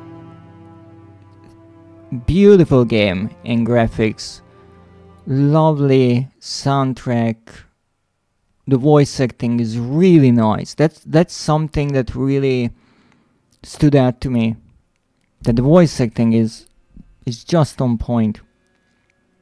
It has a really interesting idea with many game mechanics, like getting your memories back, the kind of parallel stories, one in the past, one in the present, and one in the dark world. So we are all learning about what happened at different times as we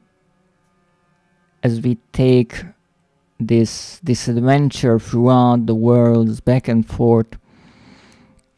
The enemies, I have to say I'm not too amazed by the enemy designs. The enemy designs in the Dark Descent, I think, were more iconic, but maybe that's partly nostalgia. But also, in this game, you don't necessarily see the enemies as much. You are mostly in dark areas, and the ghouls I could see a bit here and there. But for example, with the flying husks of the citizens of the dark world, I guess they were, because of their light shining at you, there is such a big contrast. it's really difficult to make out how they look like.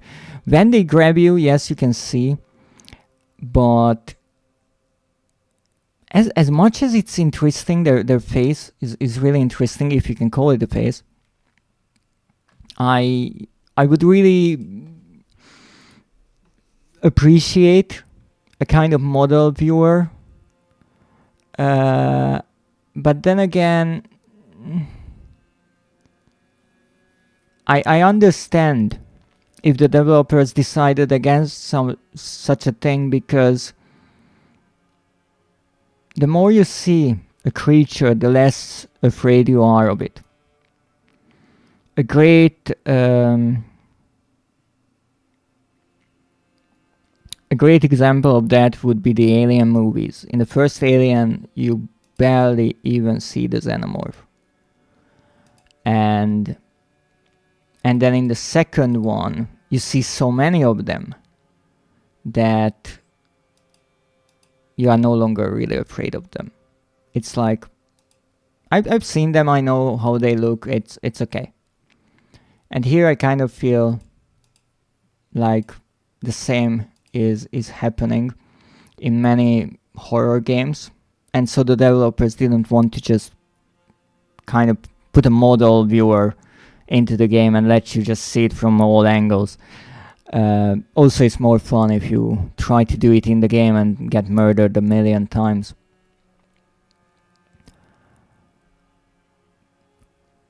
But overall, it's a really interesting story. It's kind of simple. I would say more complex than the Dark Descent because of the multiple characters that I still have some trouble keeping up with. But it's more grounded in reality, I feel like, than the first game. It's easier to relate to these characters, I feel like, than Daniel. Daniel was an interesting character because it all started with an expedition, and then going back to, I do believe, London, and then trying not to get murdered by the Shadow. It was quite fragmented in how the story was told, not like this game is not just faded memories stitched together, but somehow I feel like because we hear the characters and we hear Tazi interact with others and also talk to the baby, or even just make observations herself, it's easier to sympathize with her compared to Daniel. And I really have to say that I respect frictional games, if for nothing else but pushing the boundaries and really to have the bravery to dare to make the main protagonist a pregnant woman, put her through all of this, and making such scenes as the giving birth when the doctor stills the baby, or even this ending sequence. That's really pushing the envelope there. And there are some horrendous lines in the game, some that I actually overlooked when I played and I only noticed in the recordings. Leon has a really harsh line in the hunting ground part about the baby, and then I do believe the doctor, when he runs away, he says something along the lines of how selfish Tazi was because she could have given up the baby and make another one. And things like this. It's again the idea of you have the concept of pregnancy, of a new life coming into the world, which is kind of sacred. And you take that pure idea and surrounded it with horror. And you see how far you can go. And that's a trick of horror, indeed, but it's a fine line. And they dare to do some crazy things. And even, really, I have to say, the breastfeeding scene. As much as that should be a normal thing, I don't really remember many games that dare to do that. And they said, yes, it's an 18 plus game. We think the people can handle it. I really do hope Twitch and YouTube thinks the same way. But it's a great game. It really is. Gameplay wise, I would actually say the first game I like more because of the puzzles and the more segmented progression. How you have one linear part and the hub world, linear part, hub world. Even though this is similar in some cases, but I didn't really find that many puzzles. I think the best one was maybe making the shell for the tank. But there are not many puzzles. I mean, for example, when we are trying to make the teleporter work, we are realigning some lines. That's nice, and pressing some buttons here and there. But a really long sequence is getting a Leyden jar, the second one, filled with VTi, and that is a really long part where we pretty much end up like one room away from where we started. We have the interaction with Richard, then we get the Leyden jar and go back.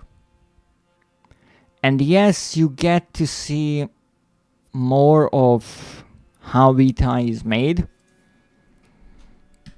but there wasn't really a lot of puzzle pieces to solve there. On the other hand, I feel a bit like the factory in the Dark World was left unexplored a bit. But I'm a bit torn about that, because I was really expecting something terrific in that part of the game, because we saw how VTi is made in obviously the Dark Descent, and then we saw some in the underground ruins that I just mentioned. And so I thought, alright, they took this idea and they turned it into a factory. Like, how would that look like? And we saw a bit of it with the kind of conveyor belts, the scanning of the bodies.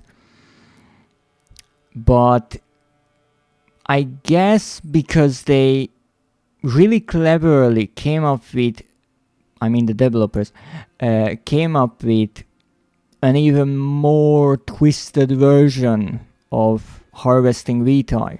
So they went from the meat grinders to these pods, these virtual reality horror pods, I guess, or prisoner pods for torture. You couldn't necessarily show how terrific the factory is, because the factory, if you walk through it, it's just a big building with these pods there, and that's it. You have the VTi lines going from one factory to the tower, and that's all. It is horrifying in thought, but not visually. Actually, in that part of the game, the audio was much more unsettling than the visuals, which was really clever from the developers. And also it was interesting that they made the little window so you could see the bodies, or at least the outlines of the bodies, as if they are in some vacuum sealed bag. It's really interesting because you can see a face, but you can still see that there's something of a living creature there. And it was clever from them that they didn't just close it entirely, and no visual, no sound, no nothing.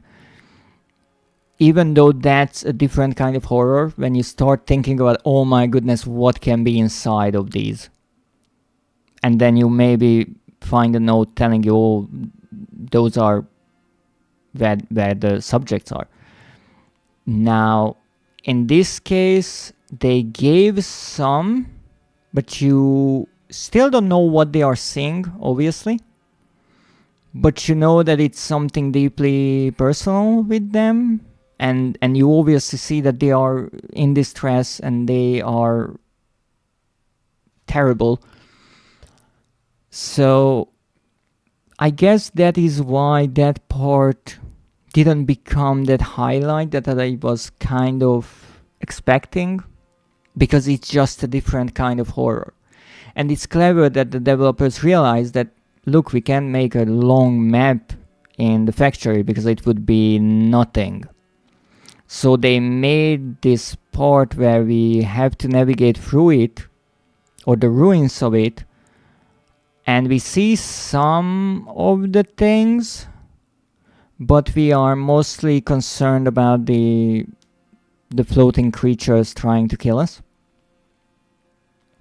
So the player can say that, oh, we didn't get to go there, but we got to see a version that was more terrifying because of the enemies there, and also the fact that it was in ruins. Some things were broken, some were functional. So it's clever. It again shows that the developers put a lot of thought into what they were doing, and I greatly appreciate that. So all in all, I have to say it's a really, really good game. I don't think it's necessarily the game that people would want to play many times in quick succession. But there's obviously more to this. I'm sure there are multiple endings, there are multiple things you can maybe try throughout the playthrough. I missed notes, definitely. I missed maybe items, all kinds of things. I mean, I missed the memory. I don't know how the frick I managed to do that. I'm I'm kind of amazed. But why that is not so simple to fix is because the thing is, the memories, as far as I know, are not in order. I noticed that earlier when I unlocked one that was further in the list and I was still missing one, but actually later on I found that one as well that I seemingly skipped. That was, let me think, that was somewhere before the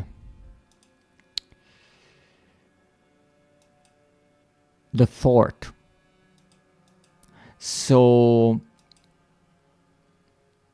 that's one of those mechanics that make it more difficult for me to find the missing memory, because I don't even know when it really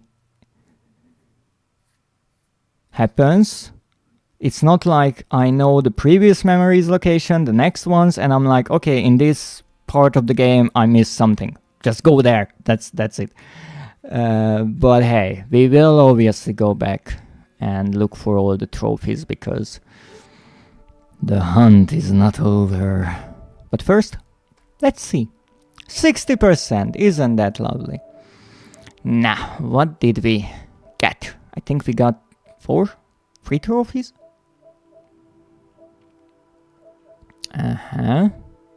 Tazi. Complete the story. That's a nice one. That's indeed a nice one. 35% of the players actually finished the game. The other 65% probably got scared away. Understandable.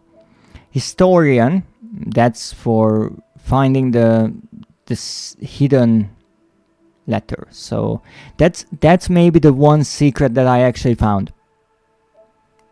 Yes, the torture, which I'm still curious about. Why is it rarer? I think because there are multiple torture methods.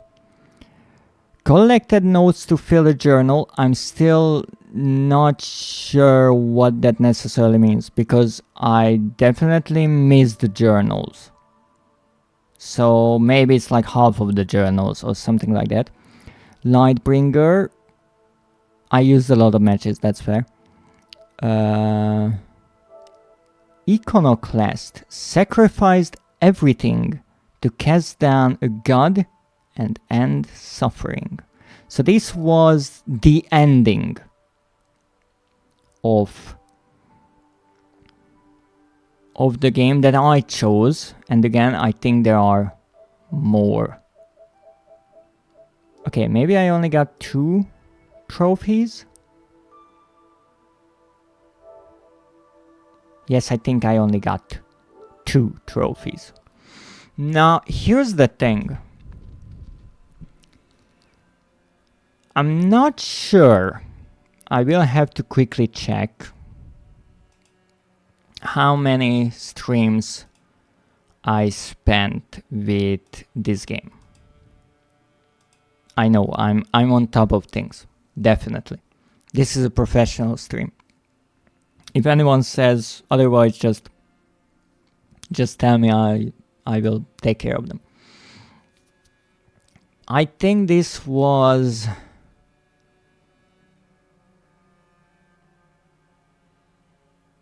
let me see, there was 1, 2, 3, 4, 5. I think this is the 6th one.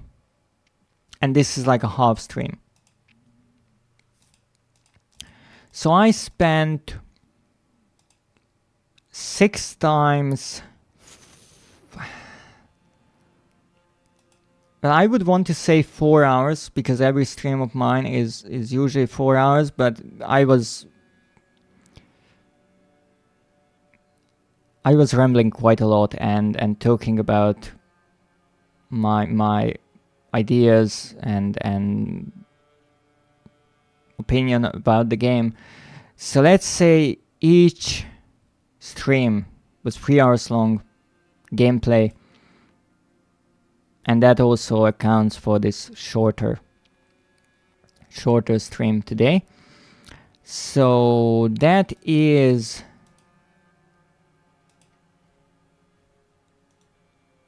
6 times 3, that's 18 hours. 18 hours for me to play and complete this game.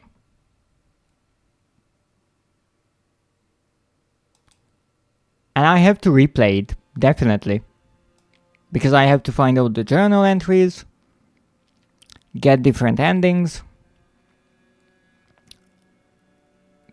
possibly try the different torture methods, and well, we also have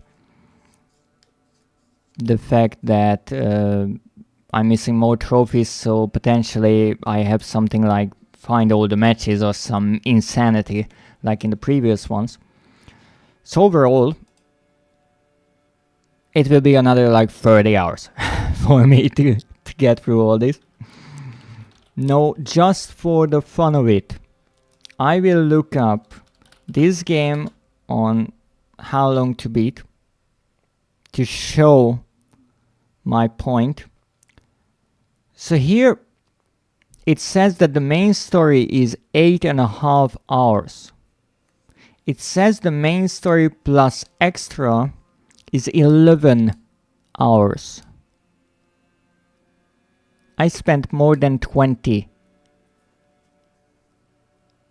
And I will not say that this is a completionist run, because it certainly wasn't.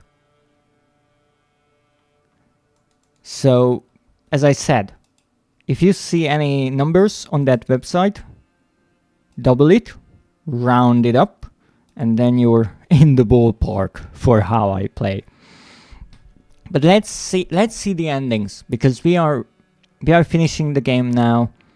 Yes, I might return to it, but let's see what other endings we have. If the game allows it.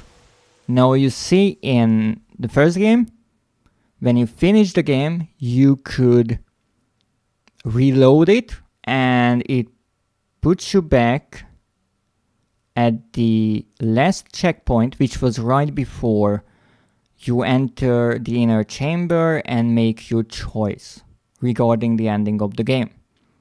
Here, maybe we will have the same happen. I'm not sure. But it's tea time, so grab whatever you have around you and hydrate.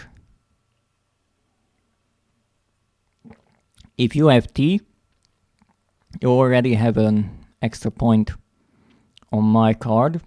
If you have coffee, I can understand. But tea is better. I'm sorry, I'm biased.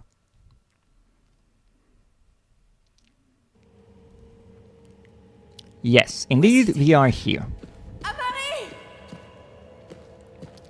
Now we do have this teleporter.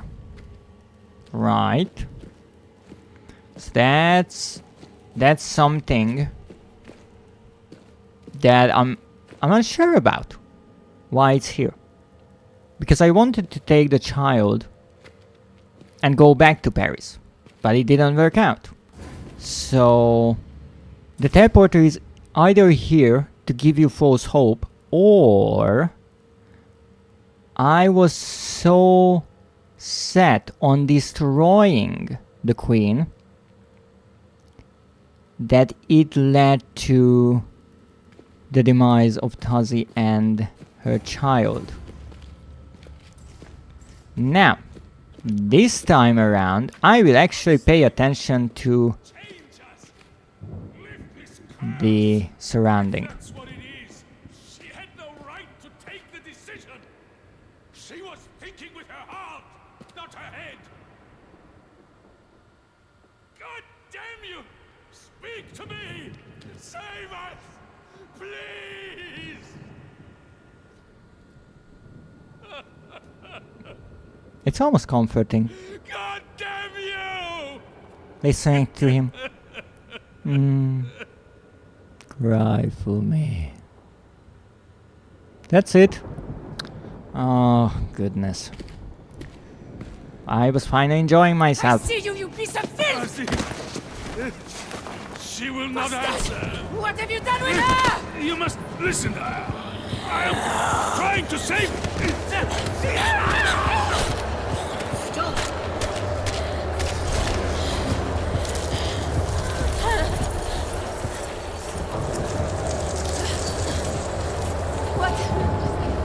What are you?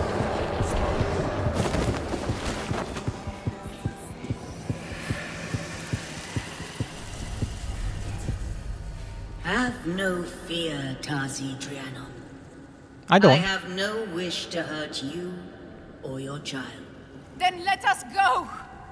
With the portal I can take her home! She will die. You do not remember?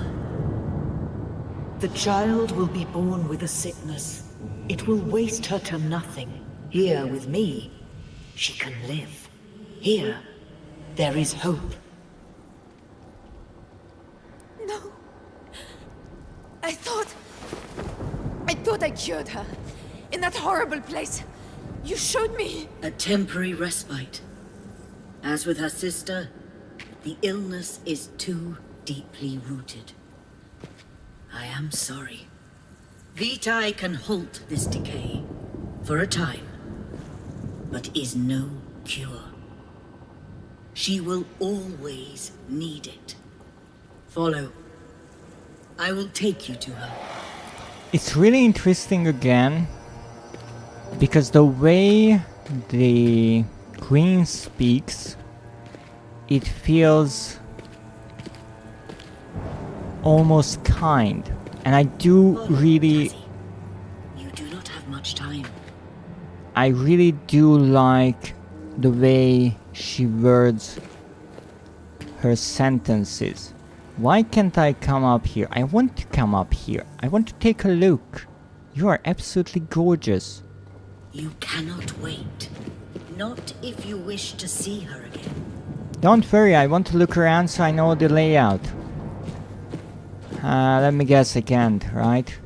Would be too easy. And they actually let us kill the doctor. That surprised me. What is all this I saw the child plant? within you. Only a germ, but growing. I could not let her die.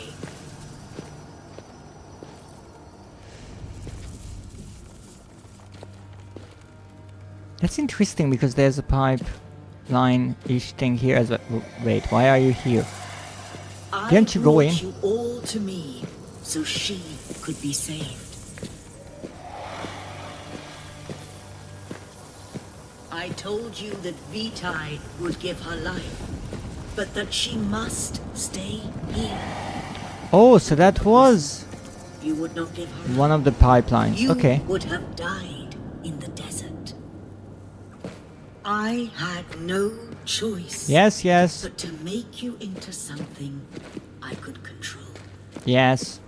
Yes, don't worry. I'm just looking around. Because you see, if I can find... Tazzy, follow me. Oh, clever. There isn't a Leyden jar here. This is the empty one. Yes, yes, I'm going.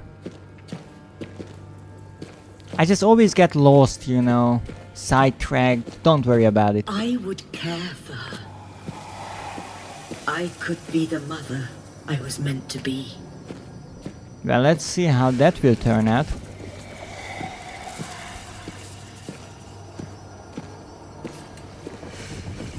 Look at yourself, Tazzy. You have become a harvester.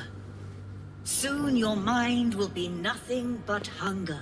How nice of you. You can do no more for her, but I can. You must let me be her mother. Here. Amarie! Could you teach me that trick? The entire opening the doors on their own and all that? Now, how else can we go about this? Well, I guess we are taking the child. I'm here, my heart. You still look a little odd, but alright. Mama's here. Comfort her. Feed her. Stop telling me Say what to do. goodbye. You do not have much time. When you are done, leave her and come to me. I will ease your oblivion. How nice. It's all right, little one. It's Let's all get right. demonetized. Number 2.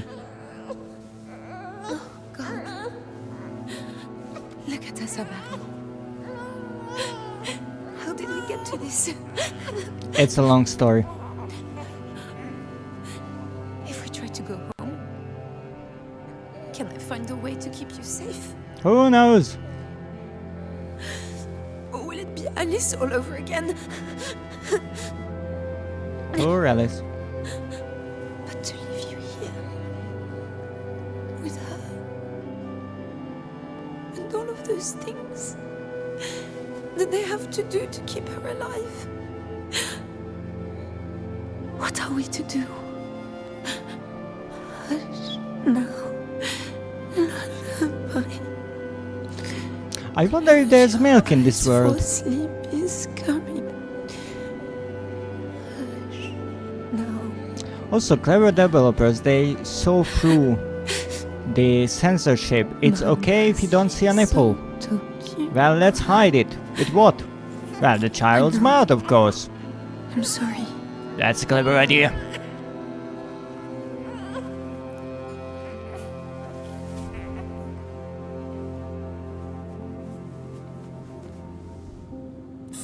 Alright, well, Is this best for you, Amari? To be here? With a promise of life? you see, in a video game, it's a nice thing that you can try out all the options and see what works. So, let's This see isn't what Amari. happens. If I lay you down now, I may never see you again. Oh, the developers give one more chance.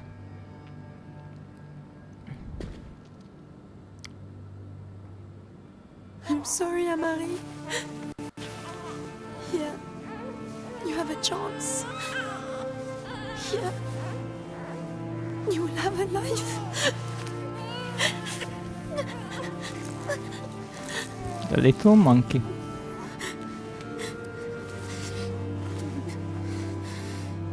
The last gift from her real mother.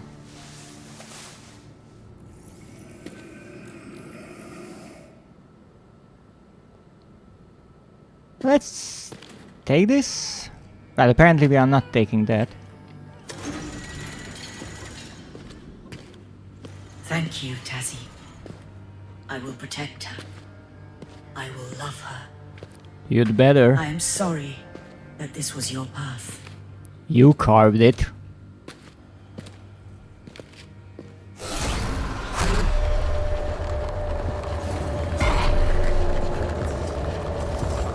You said you would ease the oblivion, not cause it.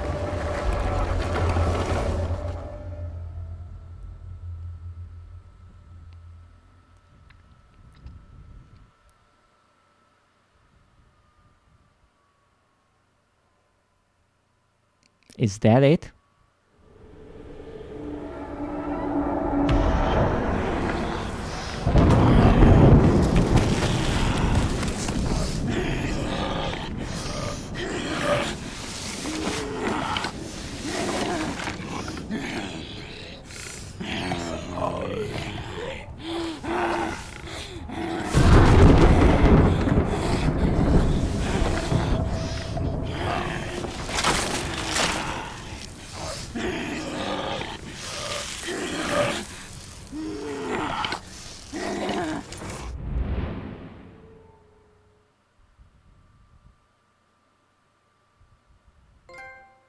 Harvester.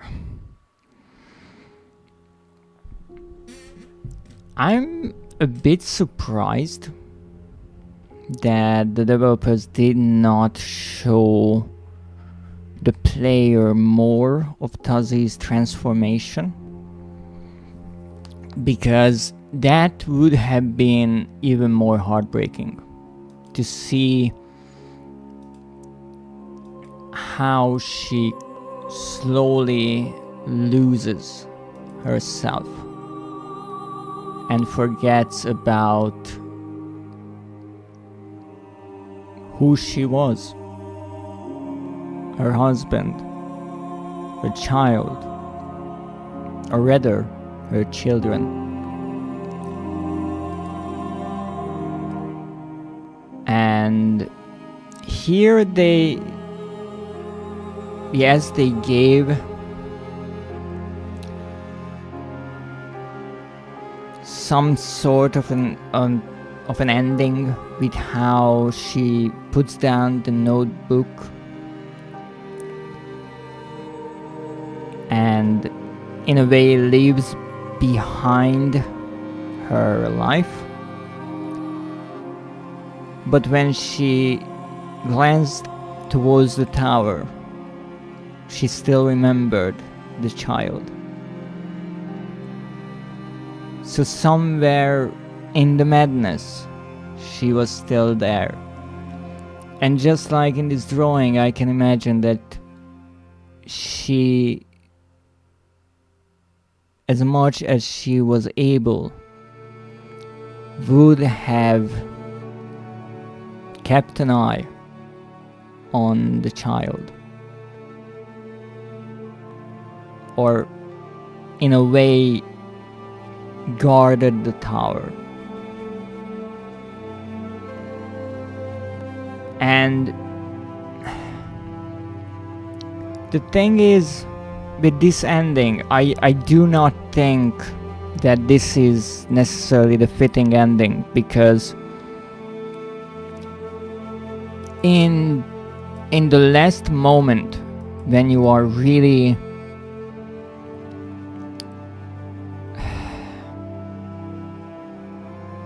faced with the choice, then in a way, yes, this is good for the child in a way, and Tazi can't necessarily do much for her because she's turning into a ghoul. But the thing is, if you look at the entire story, then you know that Tazi was forced into this situation through a number of unfortunate events, and she really never gave up on her child. And that was one thing that I wanted to see how it would play out. But we learned from the memories that Tazi never really agreed to the Queen's terms, to the deal. And indeed, the expedition members were tricked by the Queen to drink from the fountain, so they would return. So, as much as I still don't understand why Tazi lost her memories, or how she got back to the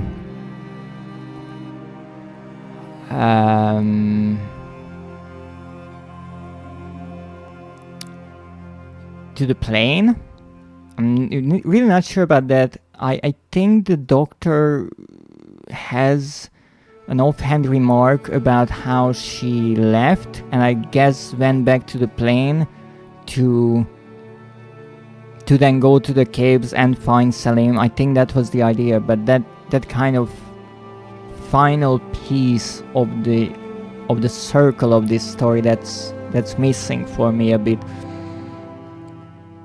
But no, I don't really think that this ending is necessarily fitting. I would say this is the bad ending of the game, but indeed the drawing changes there. However, one interesting thing, and I didn't want to mention it while I was playing because the Queen was talking, but there's the Leyden jar in the room with the child. And so I had this idea, what happens if I take that Leyden jar with myself? Now here's the thing, if you take the Leyden jar first, you can't take the baby out of the crib because it's closed. If you take the child out first, and then you put it back, like I did right now, you can't take out the Leyden jar because it's locked. That's something that I tried. And so I had this fleeting idea, what if I take the child out and then I take the Leyden jar out? But I'm pretty sure that wouldn't work because then I couldn't put the child back, and that would trigger the first ending that I've gotten because I left with the child. So I think you can't much do more here, but that means if we leave the child in this room, Tazi cannot leave this round. At least it seems like to me. I had this idea, what if there is an ending where Tazi leaves the child, but then goes to the portal, goes back to Paris, and then whatever happens. But I think that cannot happen because right after you leave the room, the queen shines upon you, and I still try to struggle just like I did with did at the first time when Tazi was holding the baby, but it still triggered the ending. So I think that shows that in this version, in this chain of events, Tazi accepts her fate, whereas when she's holding the baby, she is fighting for both of them. So if there is another ending, and I think there is another ending, that starts with Tazi taking the child. And I have an idea how to do that. Harvester left a daughter in the care of a god and was reborn. Reborn as a harvester. And indeed here you can see the crib there. Actually even the VTi pipe can be seen there in the icon, and with Tazi we had the mask, and with the iconoclast we had the broken mask. The question is, what happens if we get the third ending? If there is a third ending, maybe we will have an icon with the Eiffel Tower because we are going to Paris. The question is, can I do it? Because I have a feeling. Here's my idea. We take the baby, alright? The queen gets pissed, right? Now if we then start destroying the pipes, after we destroy the third one, when we get out from that room, the shadow destroys everything and that's it. And I don't think that is up to speed, because I was trying to run. It wasn't like I was really looking around. I even ran back to the main hall, the main chamber, because I didn't want to miss seeing how the pipeline is destroyed and whatever happens to the queen, because I saw, I'm not sure if my dear viewers noticed, but I saw that when you return from any of the destroyed pipelines, you can see as the pipe on the ceiling turns red, it gets destroyed, and then the queen starts to glow red and starts yelling. So That's why I don't think it was a matter of speed. But that means if we start destroying the pipelines,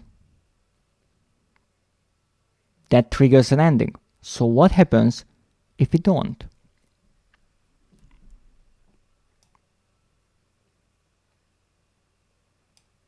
So let's see. Now before we... Where's he taken her? Amari! Now where we can change things around a bit would be maybe in the beginning as well, but as I looked around, you don't have access to any of the rooms with the pipes before you go to the baby's room. So you can't start destroying things before that cutscene or that sequence plays. Now the other thing, is it possible to not kill the doctor? I don't think so. Because if I go through here, the cutscene starts. And I don't have any other way to go, I'm pretty sure. So I feel like we are killing the doctor for the third time. She will not answer. What have you done with her? You must listen. I am trying to save. Stop!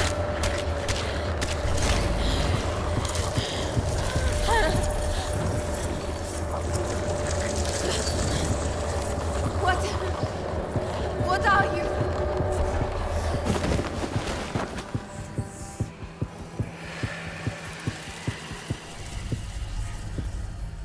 Have no fear, Tazi Driano. I have no wish to hurt you or your child.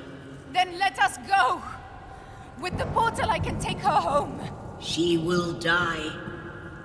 You do not remember?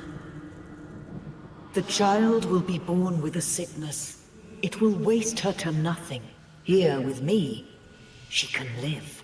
Here, there is hope. No. I thought I cured her. In that horrible place. You showed me. A temporary respite. As with her sister, the illness is too deeply rooted. I am sorry. VTi can halt this decay for a time, but is no cure. She will always need it. Follow.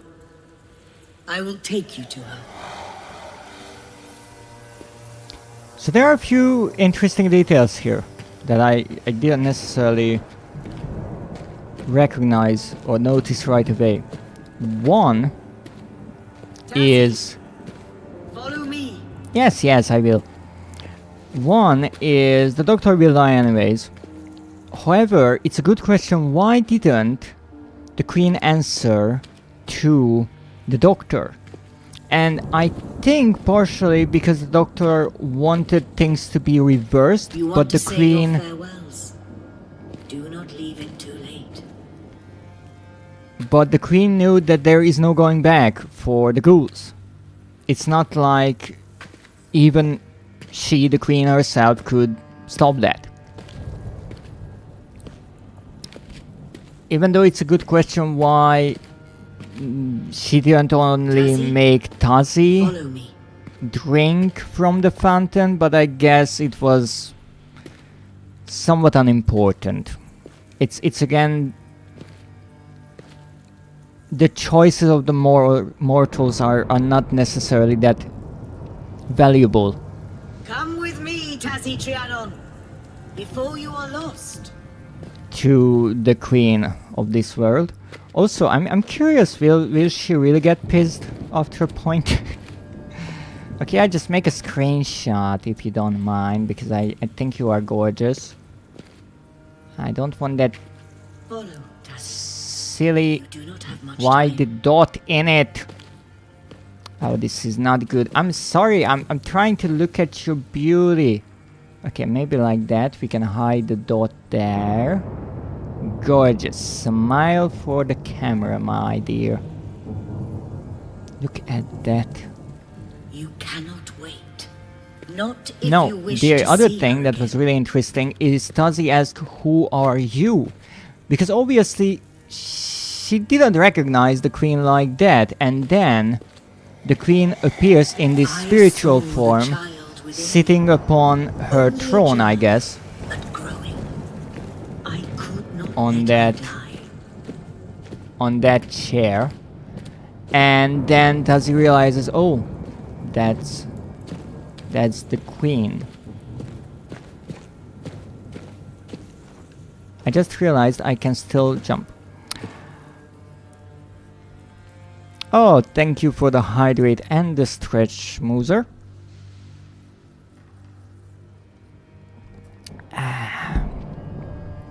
How's one of my favorite monsters doing?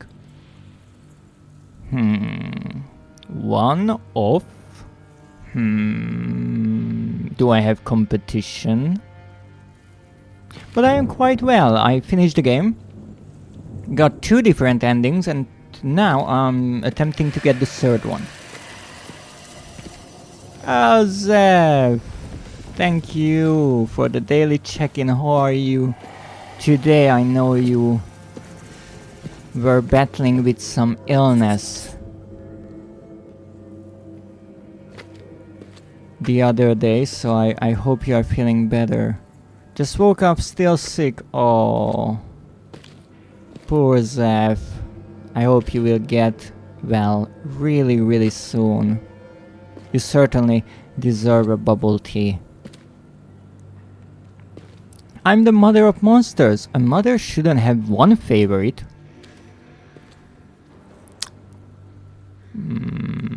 Good point. Well, you see, talking about mothers and monsters, I brought you all to me so she could be saved.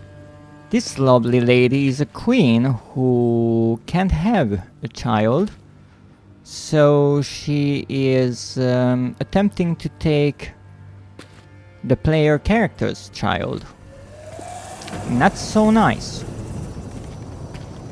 And now I will try I told to you that VTuber would give her life. steal her That back. she must stay here. You did not listen. You would not give her up. You would have died in the desert. I had no choice but to make you into something I could control. I would care for her. I could be the mother I was meant to be. Maybe shared custody. Yeah, that wasn't necessarily discussed. You see, her idea was that because we are not giving up the child, she will just turn us into a ghoul, so we can say no. Stealing a baby for reasons, and we have to get the baby back. Is the baby still in one piece? Yes, indeed. You can look at the baby in a moment. I think her name is Amari, even though I'm not good with names.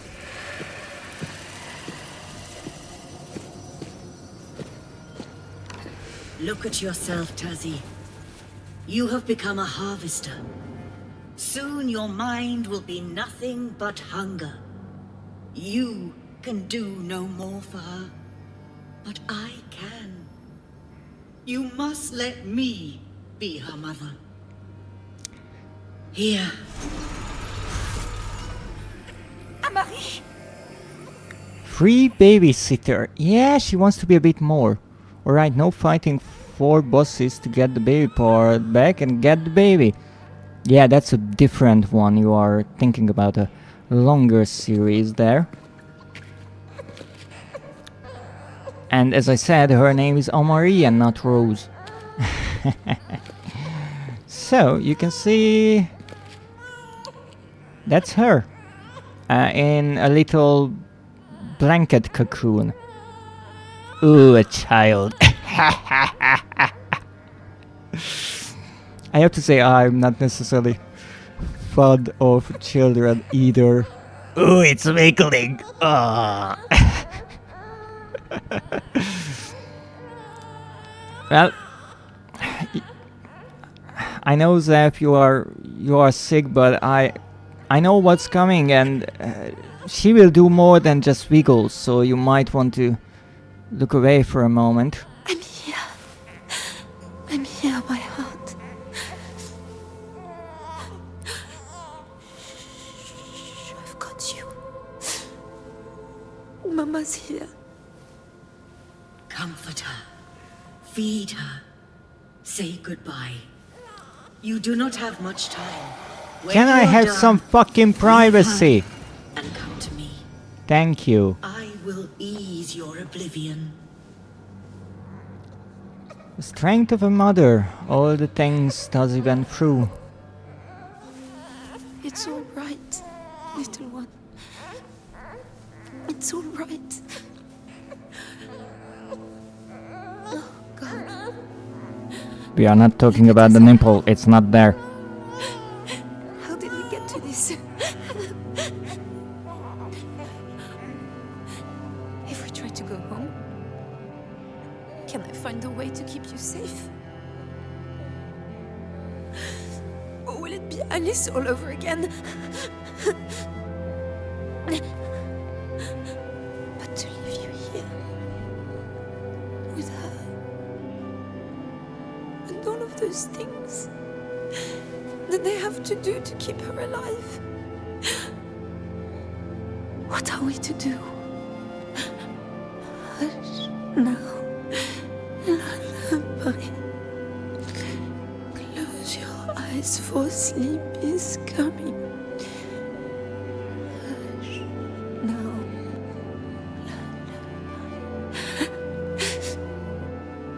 Lullaby. Mama's here, so don't you cry. I know. I'm sorry.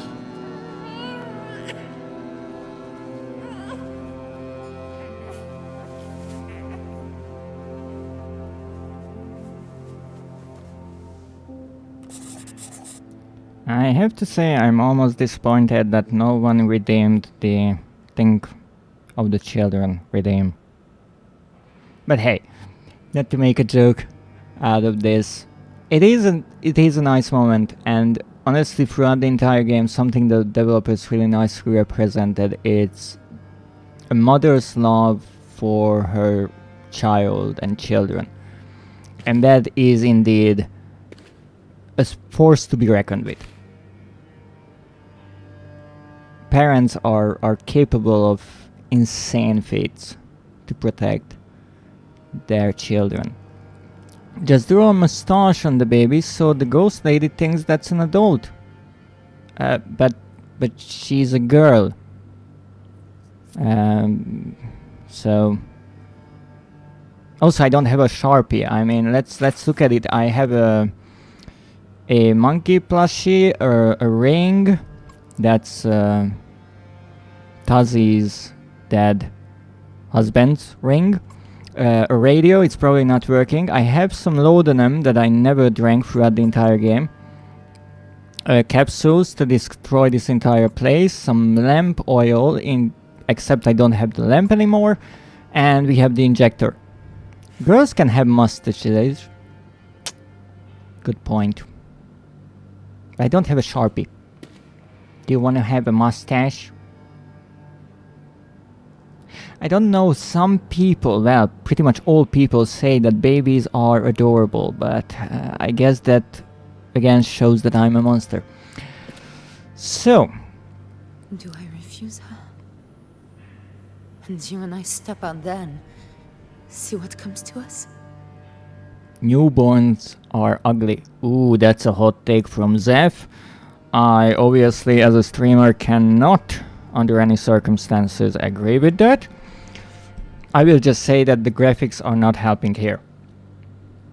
But the thing is, first time around when we finished this game, or got the first ending, what I've done was take the child and take the capsules and the injector and destroy everything here. That kills the queen. However, The thing is, the shadow also killed Tuzzy and the baby, so that is not necessarily a good ending. The second time around I left the baby here, that's, I would say, the bad ending. And now we have to figure out how the heck can we get out of here alive without the shadow killing us. Now my idea is possibly eat the baby.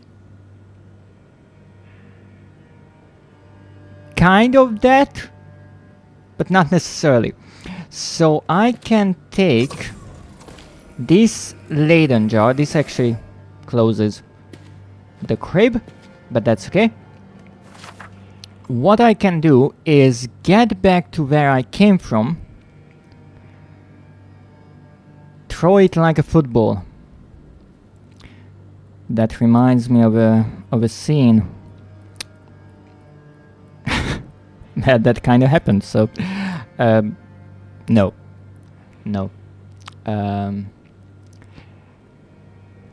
Zeph, yes. But if I don't forget, I will send you a video because of that. Let me see. Newborns are ugly, they start looking cute later. Well, I would actually agree with that more. Give it like 21, 22 years and I indeed agree with you. So, my idea is if I destroy the pipelines, the shadow will kill me. If I leave the child here, then Tuzzy will die, so we are trying to do neither of those.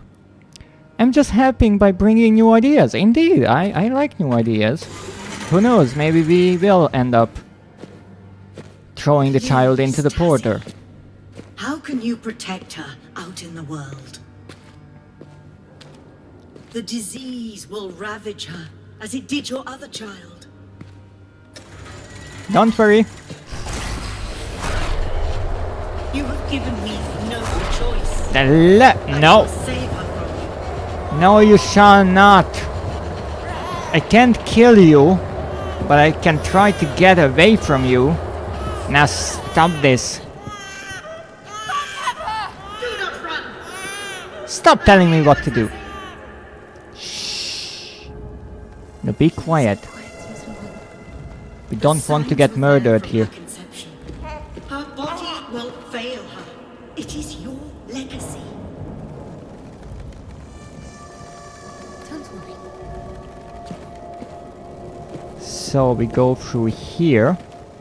We don't need to go in, however. Do not struggle, Tuzzy. I am struggling, alright. The hint is telling me to struggle, so I will believe the hint. Thank you very much. She's changing me. I can't let her get me. I'll lose myself.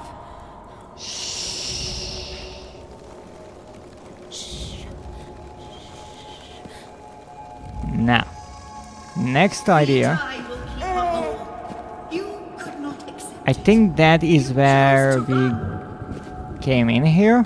Somewhere along the path, I think, because we went to the right and went through that one staircase part with the door. Run! And I think there's the door. But I have made you one of my servants. Whoop! Now you cannot take her from me. Now you cannot let her die. I beg to differ.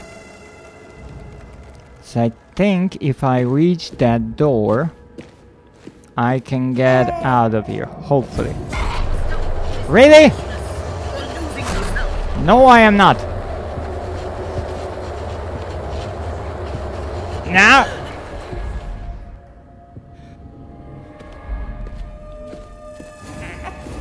No, leave us be. There's the teleporter. I have the Leyden jar. No, you cannot. She will She will, as a human. Tazzy! Your child will die without VTuber! Ooh. She is pissed. Uh-oh. Do you think she can come out of there? Oh goodness. Maybe she can. The baby didn't look impressed. Here's the Leyden jar. Now obviously I will wait and see what happens. Because I'm a maniac like that, but I have the button right here. Need your world to save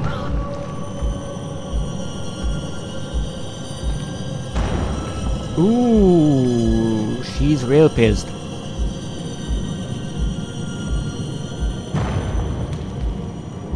Uh-oh.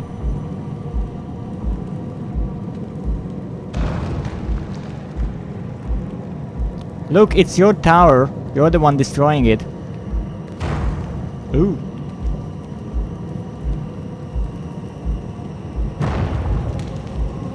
I'm curious if this entire wall will just collapse and we will see her soar through the air here or not.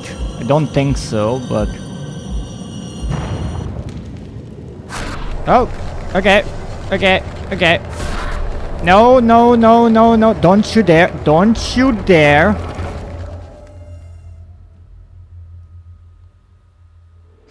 Okay, that was on me.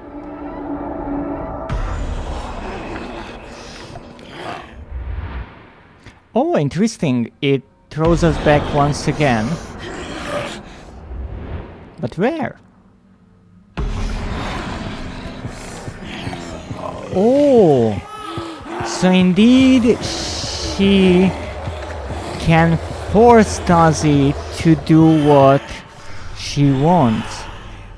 Fear not. I will not let you hurt her. Ooh, what a line.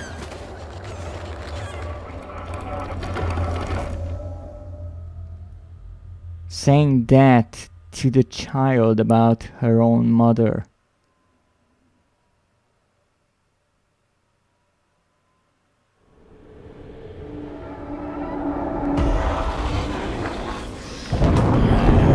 So this is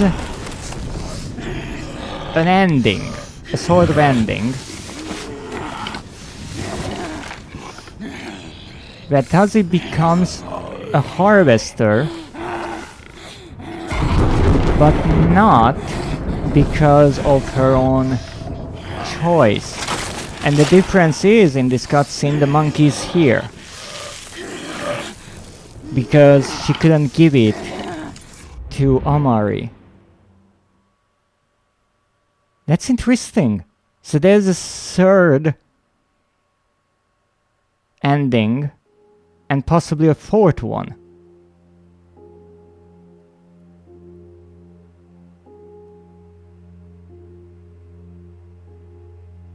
I have to say I would have not thought of this. But it seems it comes with no additional trophy. It's a good question if you could get the same harvester trophy for this, even though it's not necessarily true that she left the child there. I mean, she did, just for different reasons. Well, let's keep this. Is the same drawing as with the previous ending. And it seems my idea was working, but I was silly and got caught by the glare one too many times.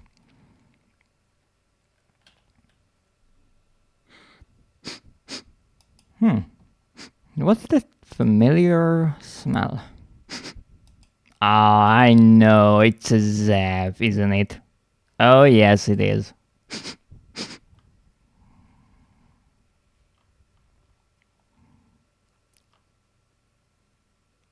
Ever so nice to have you here. Nah, let's try to get this last trophy. Do you mind? Or you want me to finish the entire game like this? Okay. I mean, whatever. It's not like my nose is all itchy or anything. I understand. Oh, you do mind? Okay. Amari! Well, I guess it's time to get demonetized for the 4th time in one stream. Why couldn't they put the checkpoint after the scene with the child? Would have saved me a lot of time. Yeah, stop it. She will not answer. What have you done with her? Interestingly, the blood is already on the stairs. If you take a look, you see?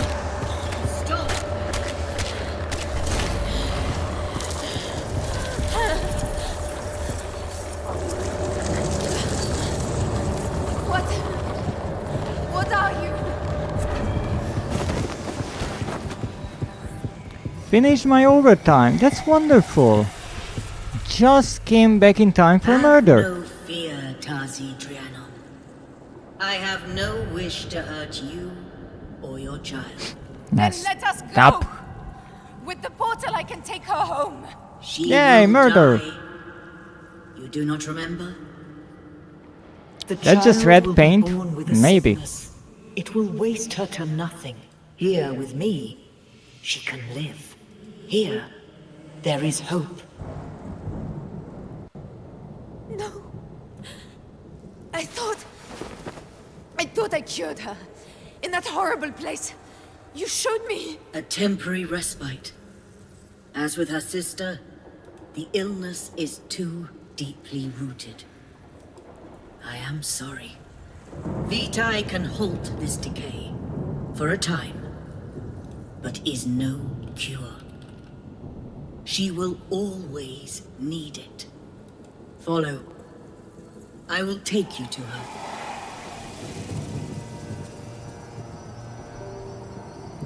I'm picking up lunch right now. What kind of lunch? Share lunch with chat. Come No with one me, thinks of Tazi me. Trianon, Terrible. before you are lost. However, one thing that I noticed the first time I play this part, and now every time I hear it I'm reminded. She says a really nice word, Follow. and she says it as respite. However, I know that word pronounced as respite, and now I even checked it, and it is said as respite, so I will have to look into that. I do believe it means a Tazi, delay or follow a me. break, but nice word. Sushi for Dread? Oh my.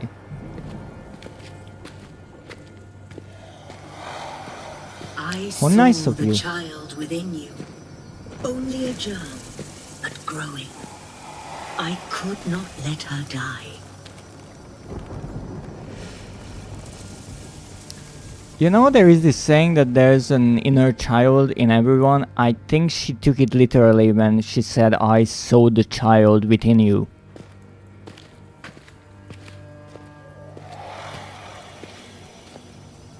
I brought you all to me, so she could be saved. Yes, we heard it a million times. I just have I to told you that VTuber would get give her back life, to the same but that point. she must stay here. Yes, I You know. did not listen. You would not give her up. You would have died in the desert. What can I say? I'm had stubborn. no choice but to make you into something I could control. You're really fucking generous I with the would words when you care say for you had to. I could be the mother I was meant to be. Look at yourself, Tazi.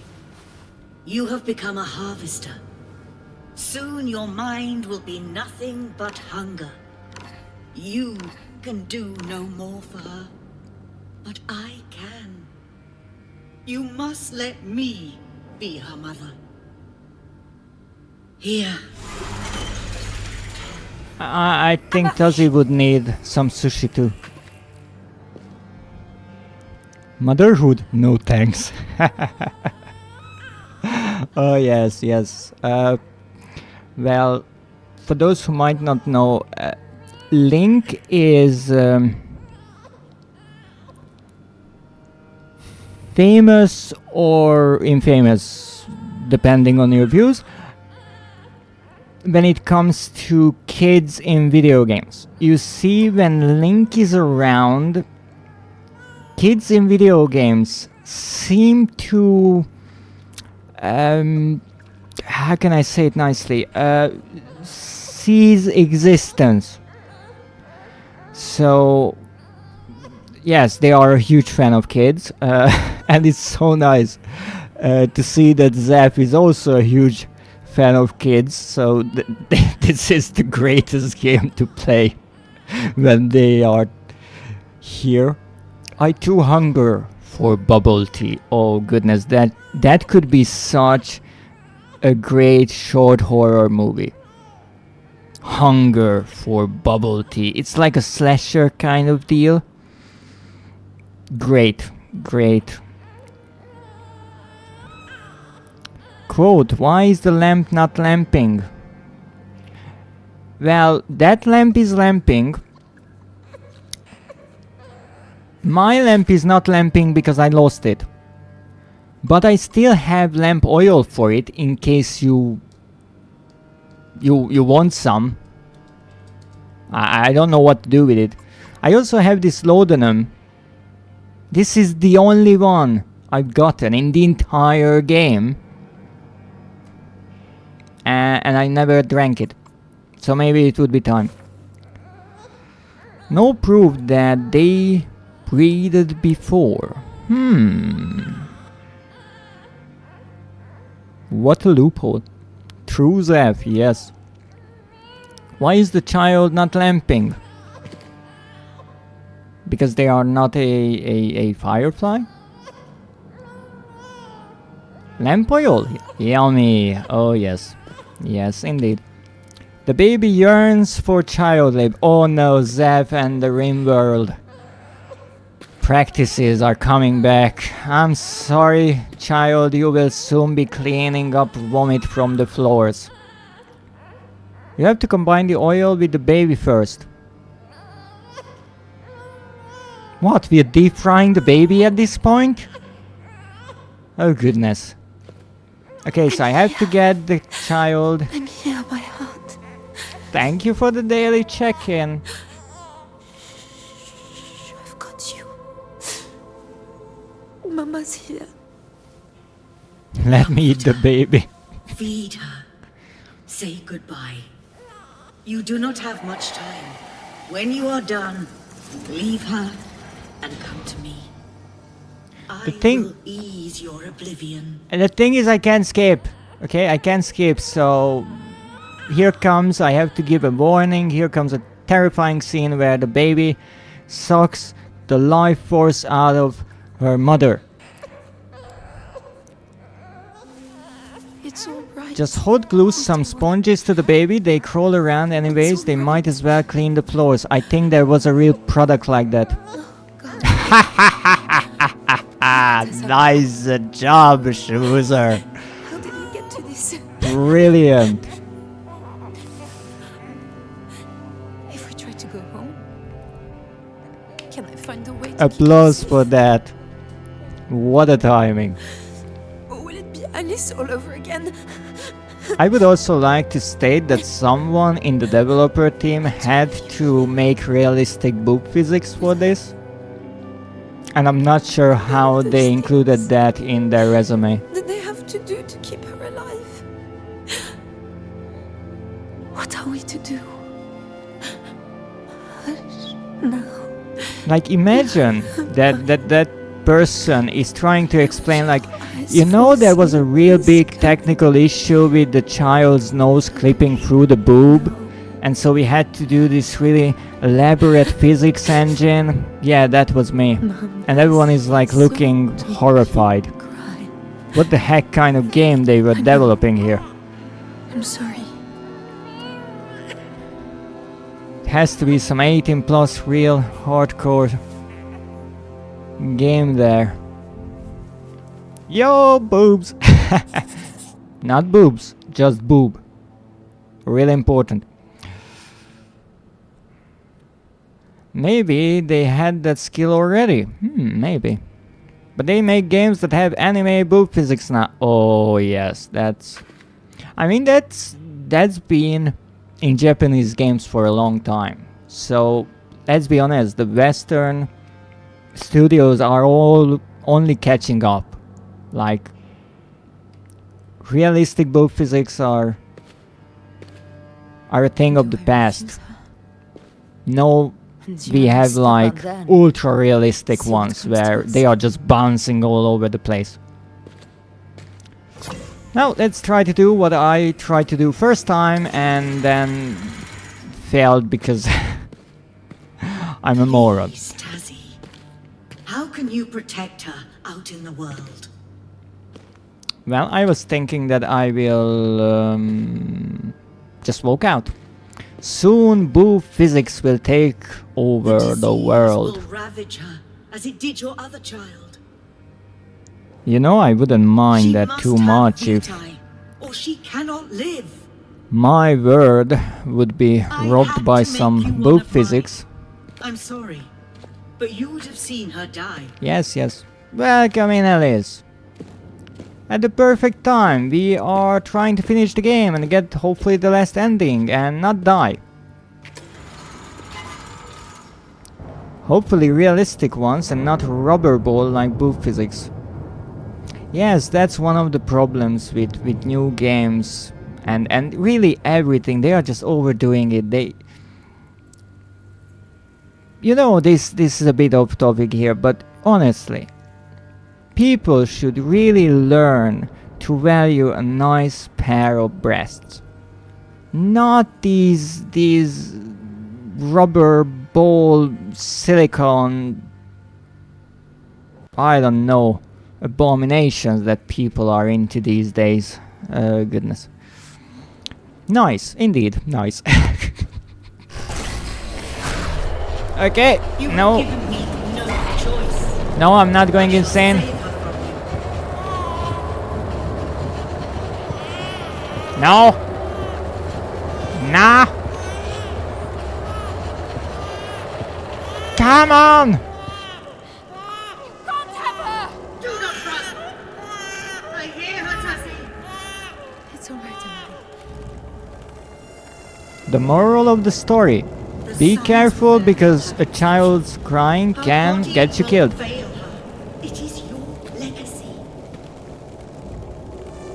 Come on, come on, come on, come on, come on.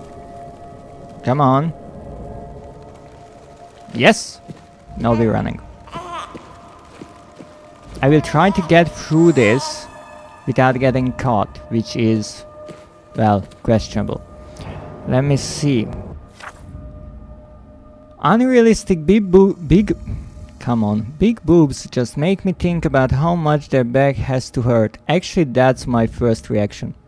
When I see even an anime character with huge breasts, that's my first reaction, and people find it odd that I'm not like simping over them, and I just say, like, imagine how much pain they must be in.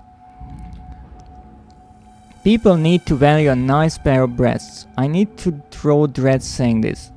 It's the truth. It's honestly the truth. And I always say that I value art. And the human body is art. And if you've ever drawn one, you know how difficult and complex art it is. As we speak about boobs. Oh, come on. Ah, that's what I get. Why can't someone boob my nose? I only get boobs. Really? Really? I get smothered by index fingers. Nah. Ooh, bodies are so hard to draw. They really are. I cannot draw at all. But just seeing I don't have a third one. I don't have a third boob ready. Come on. Alright. Just because I'm so nice, I will add a third one.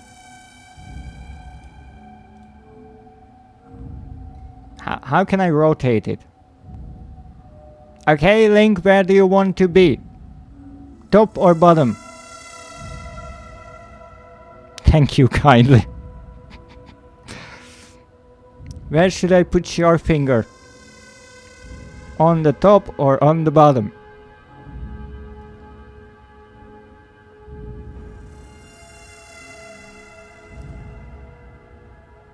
Boy, I never top. Alright. There you go. Enjoy, I guess. Yay, on the eye. No, you are not booping my eye. I need those. Not like I don't need my nose, but whatever. The bottom one is easy to bite. You know? That is true in many, many, many ways. Also, I'm pretty sure I missed something. Let me see, Schmoozer. Not only with games, I see VTuber models with more jiggle physics than a person without bra and huge boobs really has. Gravity must be different in their realm. Oh yes, it's all over the place. Anyway, back to my fabric adventure. But don't eat paper. I wasn't planning on it. Now, would you kindly stop booping my nose? I really want to get this trophy. Nyom nyom. Oh, that's all.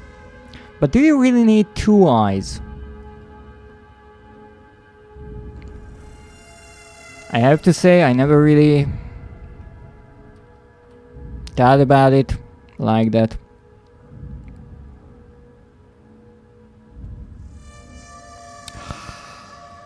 You know, if I unlock those new emoticon slots, I might need to commission an animated boob emoticon, because people are really into this idea. I'm not sure why. I'm starting to really feel like that I have a boopable nose. Yes! Eye patch dread? I mean, yes, you better step up your game with nose physics. My audio cut out. Well, I was saying that if I unlock those slots, those emoticon slots, I might need to commission an animated boob emoticon. But with some nice nose physics, not like how it's happening now. No, I want the proper physics there with the nose all jiggly. Can I have a thyroid gland then? Why? Where did that come from? Why would you want one?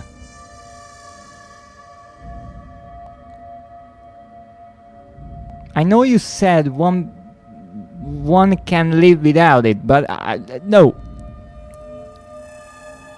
Oh, okay, it's been a bit since I've done animation, but I got you. Well, I guess there will be a reason to return. Because I want to see if I can do that surgery with a YouTube tutorial. Are you telling me there is a video tutorial about thyroid surgery on YouTube? Why am I not surprised? Nah, stop. No, that's the wrong button. Actually, fun fact, there is a band movie that I watched a long time ago. Well, not so long time ago, in the great scheme of things. And of all places, I found it on YouTube. I'm pretty sure it's deleted by now. Not sure, but educational videos have to exist. I understand education, but who are you educating with a tutorial about a surgery? There's a really small percentage of people who would need that knowledge, and I would prefer if they got it somewhere not on YouTube. Don't boob the nose too much. We don't want monsters' nose to bleed. Oh, I get nosebleeds plenty. Not because of the boobs. Me? It's educating me. Okay. You have a good point. That cannot be argued. There are tutorials about everything, yes, and they are terrifying sometimes. Especially when they are entirely wrong. That's the problem. Back in the days we had the tutorial videos, and then we had these... how do you call them? These household shortcuts. How to do something simply, and in the beginning it was like, how can you open a bag of chips without it going everywhere? And now it's like these crazy ideas with hot glue and building stuff that will probably explode in your face. My brother watched tutorials about piercing your own tongue once.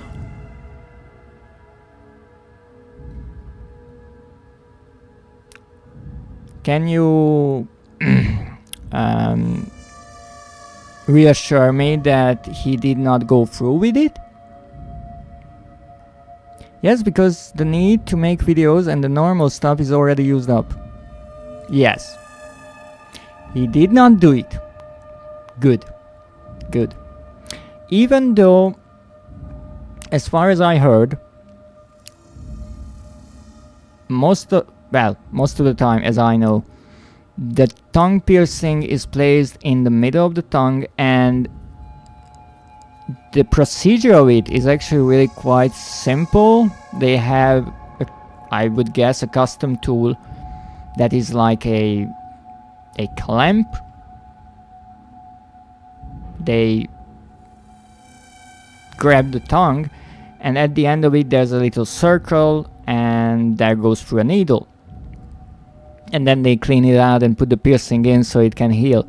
But as far as I know, the tongue piercing is the one that heals the quickest, which is really interesting, and that's possibly because of the uniqueness of the tongue itself.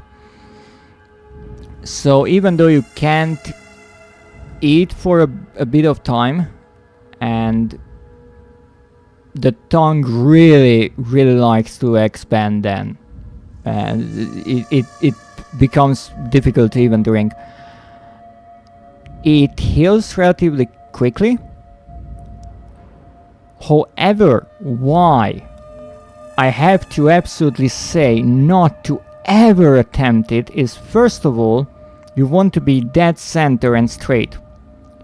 And the other one is, there are two blood vessels running on the bottom of the, well, kind of the inside of the tongue, and you have to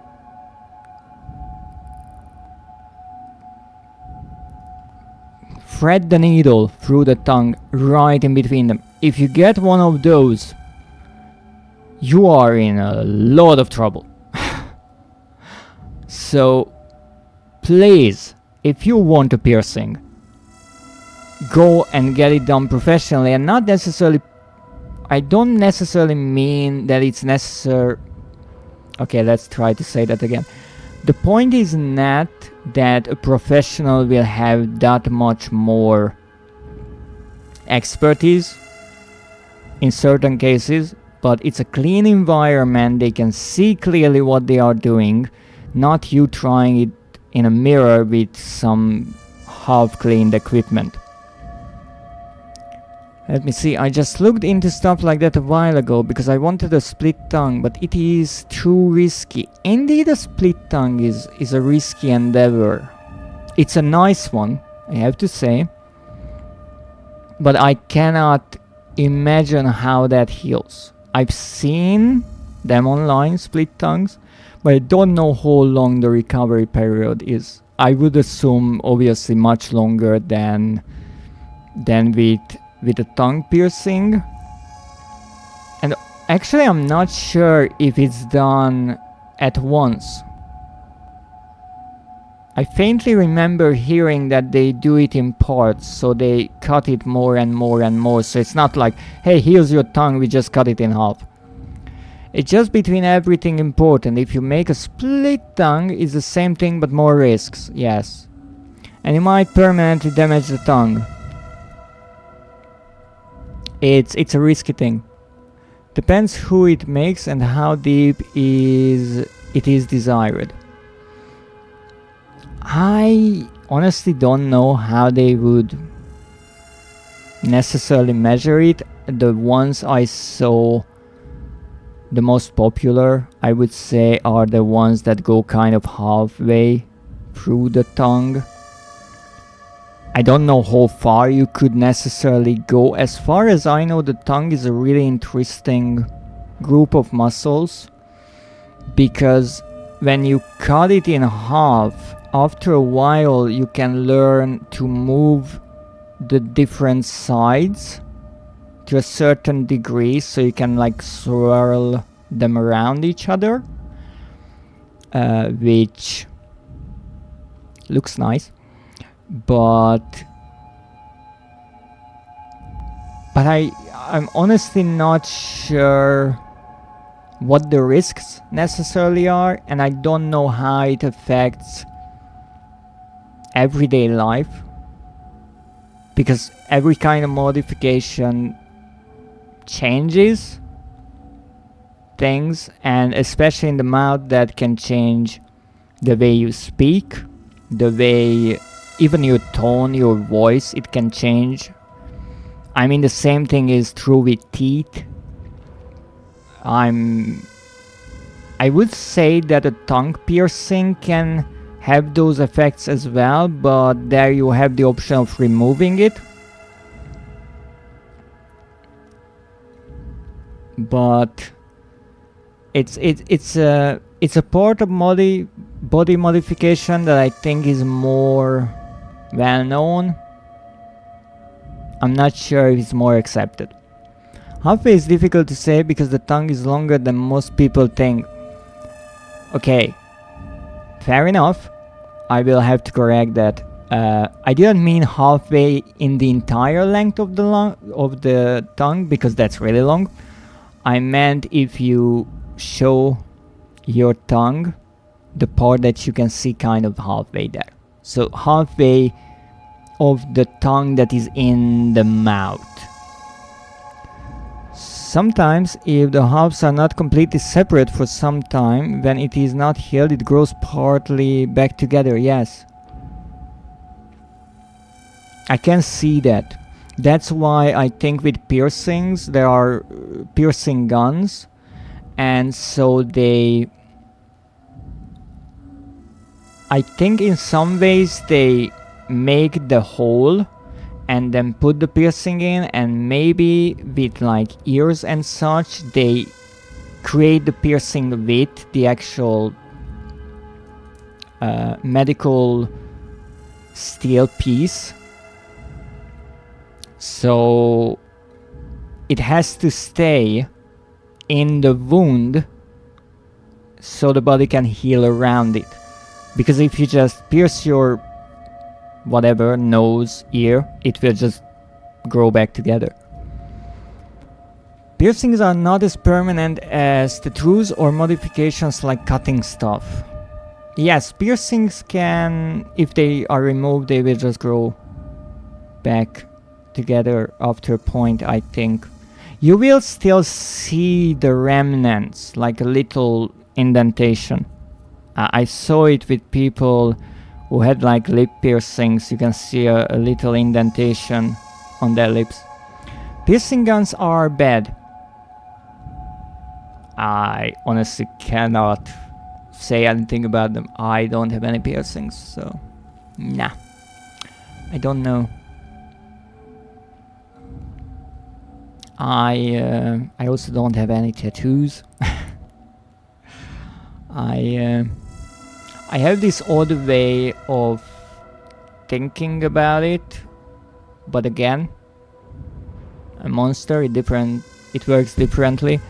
That I don't have any part of my body that is not from my realm. So I don't have a piercing, I don't have a tattoo or anything that was added to my body. Yes, I do have the earring, but I can remove that. But even if it is there for years, it can grow back together, and depending on how small the hole was, it can be completely be gone, especially on good healing parts of the body. Yes, and I'm assuming the tongue is one of the best healing parts of the body that you pierce. My brother had piercings on his nose bridge, also in the middle. It didn't work out, he had to take it out. He still has a scar. People keep asking him if he got punched in the face once. Well, it's like a conversation starter. But yes, some of them can scar. I think even if it's done professionally, it really depends on how the body heals. It's the same thing with a tattoo. Even if you are super safe and careful with it, it can sometimes go wrong.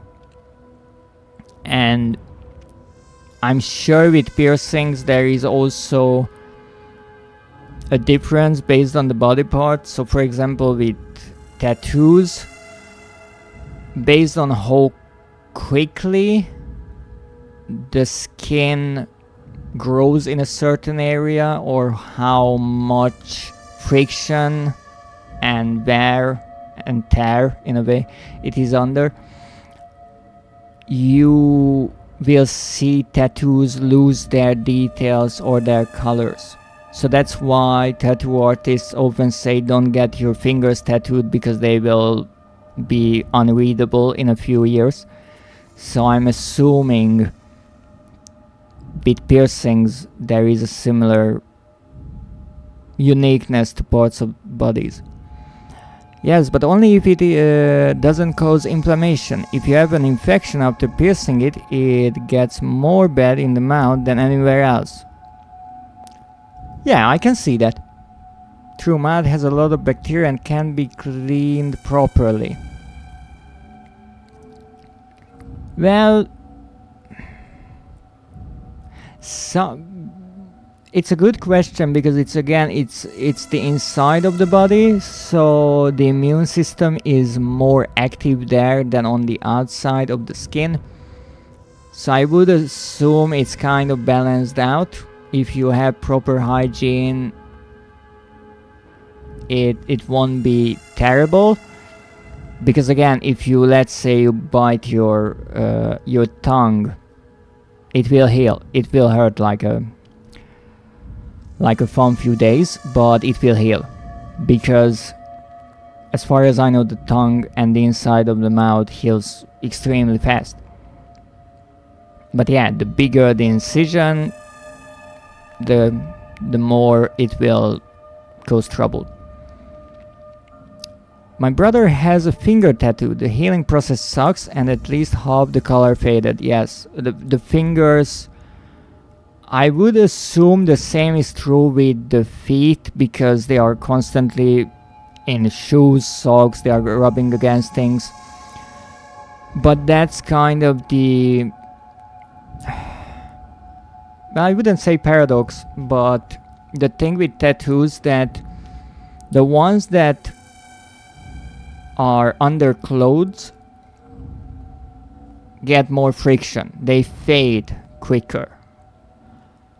However, most people prefer to get tattoos on parts of the bodies they can hide, for obvious reasons. The other thing, if let's say you have a tattoo on your forearm, there is not that much friction, but you have the sun, UV rays, all that. So in a way, it's either way you go, after years and years, a tattoo will fade, because the trick with tattoos is that they put the ink, I do believe, between the layers of the skin, but the body doesn't want it there. So as much as the body can break up, it will break up. And I guess as the skin,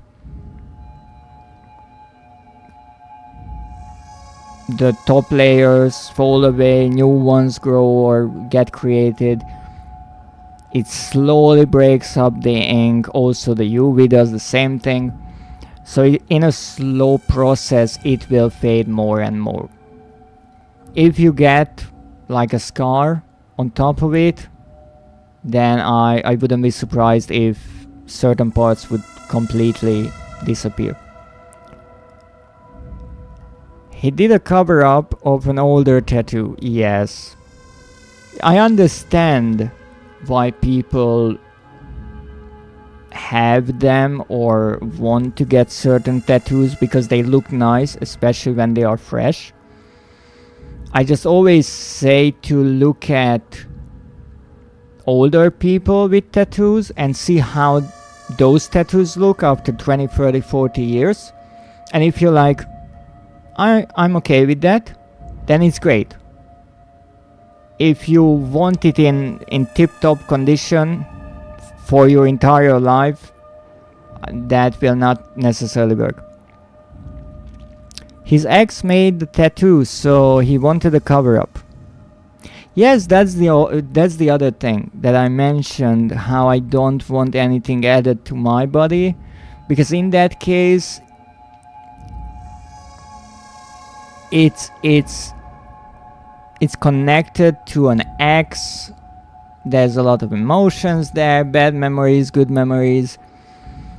So that's one of the things that tattoo artists, many of them will refuse anything that is love based. Even with relatives, they are not always happy. The kind of rule of thumb is like really close relatives are okay, but even with like a sibling, you can get matching tattoos or something, and then maybe 10 years later you get into a fight, you stop talking to each other, and you have a tattoo. But it's all these things, because let's say you don't want people's name on you. Well, you can get something you like a series or a band or something like that. But what if something happens to that and now you don't like it? Well, you're stuck with it. So in a way, that's the tricky thing with the permanent part of tattoos, that you don't see what will happen in decades. So let's imagine that you have, many people have these kind of faces of famous people tattooed onto them, and imagine something happens and it turns out that famous people did something not so nice. Well, you really quickly want to get a cover up, I guess. And you still know it's underneath it in a way, so I don't really think that's a good idea. A quote, maybe, or a date that is important to you, But I still think something with more symbolic meaning is better. Because if you, let's say, want to have a butterfly because you like butterflies, well, there's a good chance that that will be okay. Let me see. I have tattoos, but they aren't related to specific people. Yes, that's a good idea. 60 years ago, to marry someone was lifelong anyway, so tattooing would just enforce that stupid rule. Yes, but again, things changed. Things changed a lot. And that's something that in art, in tattooing, in everything, people have to get used to, that the world just kind of sped up and everything happens and everything can change and nothing is forever.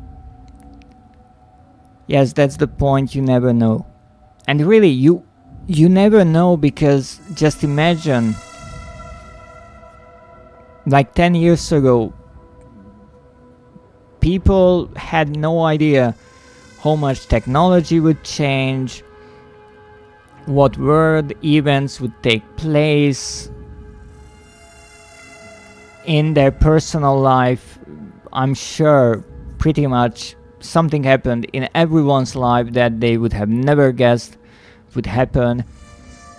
So I don't necessarily think that you can find many things in your life that you would say is so permanent that you would want a tattoo of it. Again, it's up to personal preference, because for me, I always look at tattoos in a way that I want them to have a message.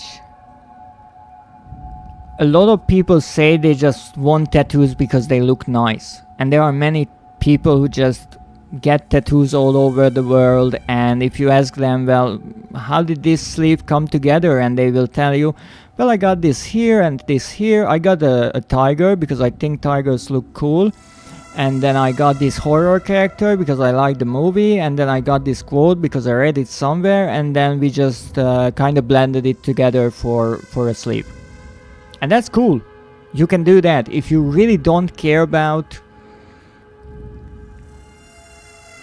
that they don't necessarily have a message, then in a way you have an easier way, because, or an easier time, because you don't have to worry about what their meaning is. You just say, I think it looked cool, and that's enough.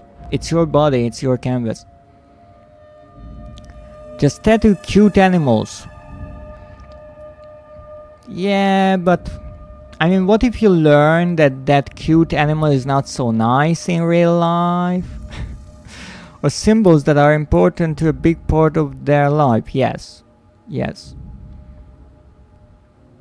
But then again, it's a tricky thing, because if you, let's say, tattoo a symbol on yourself that represents a group of or an idea or some belief, then maybe you will be in a tough situation later on if that group gets a negative look or outlook by society or any sort of event.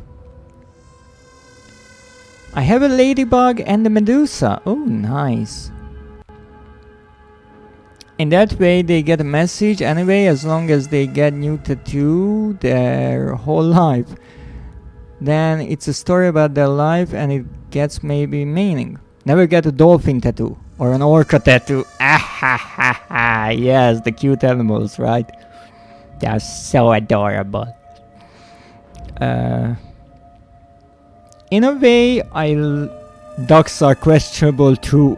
Ooh.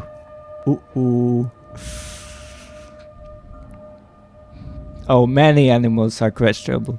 Absolutely. But it's true. The idea of getting new tattoos throughout your life, it reminds me of the Disney movie. I'm not sure. I think it was called Vaiana or Moana, something like that. It was with The Rock, and there is a song in it where the titular character is singing about all the kind of tribal tattoos on him, and I really like the idea. There is a line in it that I don't fully remember, but he says, look at the tapestry on my skin. It's because it's like all the great feats and heroic things he has done, and I really like that idea. Obviously it's a bit unrealistic because the tattoos were animated there, but it's an interesting idea that, let's say you finish a school and then you get a tattoo, and then you get another tattoo when you do something big in your life. But that's also tricky because then you have to have an outlook on life that whatever happens, even if it's bad, it's part of your journey. So let's say you get married, you get a tattoo. If that doesn't work out, then you get a tattoo that you got a divorce, and you kind of accept that, yes, that's how it worked out. My fabric adventures came to such a quick end. Oh, why? What happened? Did you eat paper? No. Why not? I love getting tattoos to celebrate my disownment.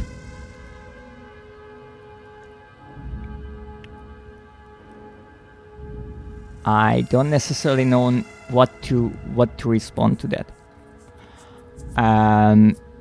I also don't know what kind of tattoos would fit the occasion, but I'm happy that you like them. That's what matters.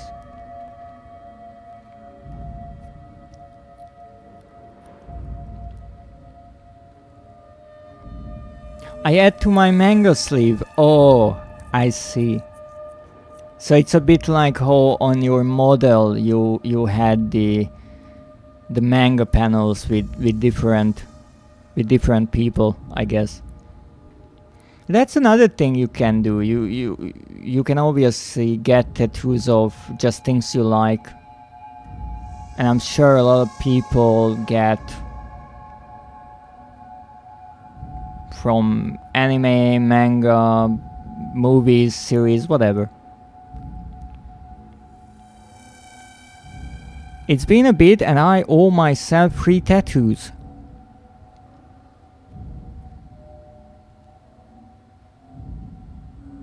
Well, I don't want to be nitpicky with the language there, but how can you own yourself tattoos? Like, why are you stopping yourself from getting tattoos? I would assume it's more of a monetary problem. Yes, money. Yes. Yes, that makes sense. In that case, I would say that the money, your wallet owns you. The tattoos. The little bastard is not paying. I didn't have a job for a bit, I see. Well, I'm really happy that now you have a job, whatever it is. Based on your earlier comments, I'm not sure if it can be discussed on stream. Unless you like political symbols too much. Yes, again, don't get a symbol that represents a group. It's a bad idea. I would have my back tattooed if I had the money. Like the entirety? Because I know getting tattoos on the spine, that's really painful. My job is stream safe. Yes, because my stream is 18 plus. I know too many people who wait for tattoos only for money reasons. Oh yes. But that's the other thing that I heard a lot, that a professional tattoo artist is expensive, but it's worth it. So it's one of those things where it's worth the wait, saving up, looking for the best artist that you want or whose style you like. It's a bit, I would say, like commissioning art. Because I remember I was looking around on VGen for a long time when I wanted my design sketch, and then I was looking for someone to draw my model, and after that I just kind of decided I will stop this because it's so much time and it's so tiring looking through portfolio after portfolio, looking at the prices. I had an entire table full of prices, asking a lot of different artists if they ask for additional fees, commission prices, all that. And so I decided I will just do my thing, and if I find an artist whose style I like, I will look if they accept commissions and I will commission them only then. And that's actually how I found Link. I found their stream, their art, and I said, well, this looks great, this is what I want. I kind of let fate let me find the artists, and as you can see, my emoticons are positively beautiful. Now let me see. Yes, it will hurt. Oh yes, it will. Near the knee is also very painful. When I got my master sword tattoo, the pain almost made me kick the artist. Ooh. I think anywhere near bone it's really painful. So the elbows are like that. I think the ribs are pretty bad based on how much muscle you have on them. I mean, I have a tattoo on my lower chest that was painful too. That's interesting. It is commissioning art. Yes, it is, but somehow I think there's a different view on it with tattoos. Because that is such a different medium. At least you had an easy time looking for an emote artist.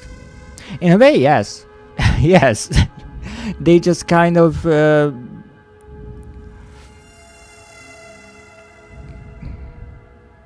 ran into me and I said, hey, I want art. And they said, great. My upper arm tattoo was mostly chill, felt kinda nice. Could have taken a nap. Yeah, it also depends on your pain tolerance. I think there's some cream, like some pain killer kind of cream that they can put on the surface of the skin so it doesn't hurt that much. I know someone who has tattoos everywhere and she paid more than some people earn in a few years. Absolutely. Tattoo is pretty much commissioning art, except you are the canvas, and that adds an additional layer of difficulty and price because you can't fuck it up. You can only draw on that canvas once. And yes, you can see that I used Twitch to animate my little heart emoticon, and actually, fun fact, you can see that the character is holding the heart in the right corner, and I think on Twitch you can only animate these emoticons coming from the right to the left and not the other way around, and it worked out perfectly. And I did not even know that you can animate emoticons with Twitch when I commissioned this emoticon, so thank you, Link, again. And no, my commissions are closed most of the time. I know, Link, I know. Why do you think that I don't have more emoticons? I got my whole upper arm tattoo made on one day. It was like 10 hours. Oh my goodness. Poor tattoo artist, like... Did they even get a break? I can take a nap even with pain. In some way, pain helps to get EP. Wow. Dread, I do animation. I understand, but I just saw one day that you can animate things with Twitch, and I tried it out. Haha, I might actually open them for today only. What a coincidence. Yes, they had a break, good.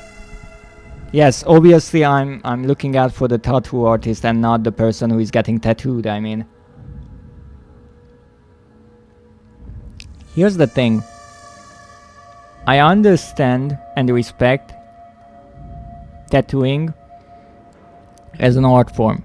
But if you go to some place and you say, hey, I would like to pay you a bunch of money so you can prick me with a needle a few thousand times,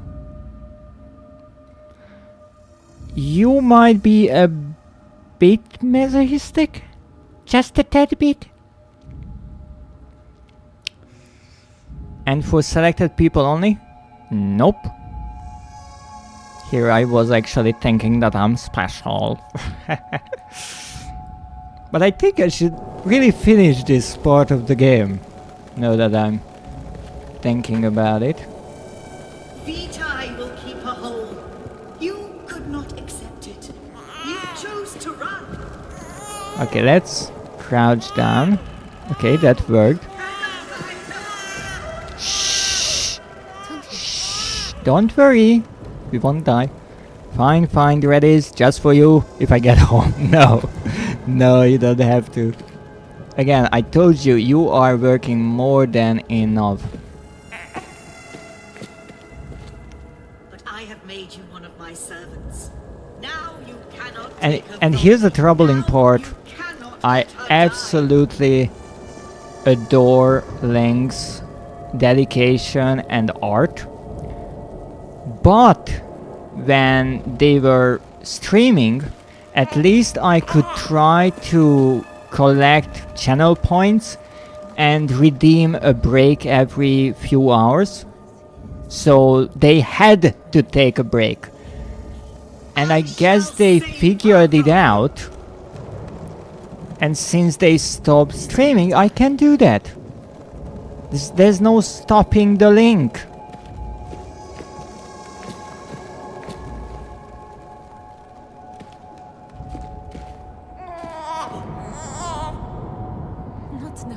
I need more work. No, you need a good night's rest. You would have died in the desert without the well water. The child would be dead now. Yeah, whatever you say. Ooh, that was close.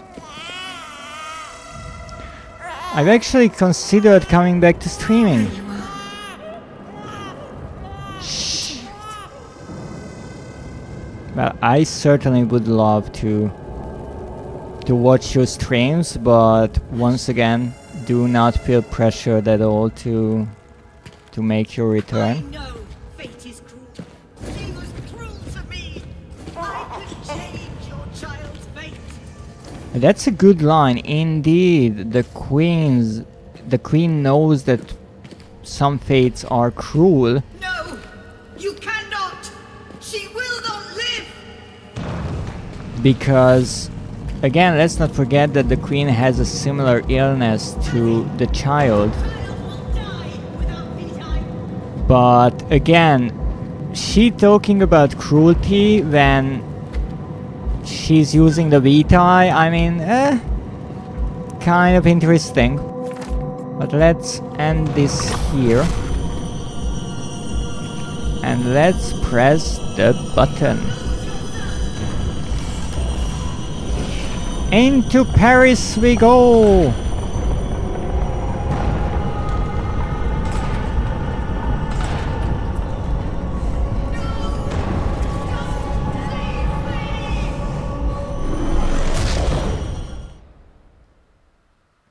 Okay.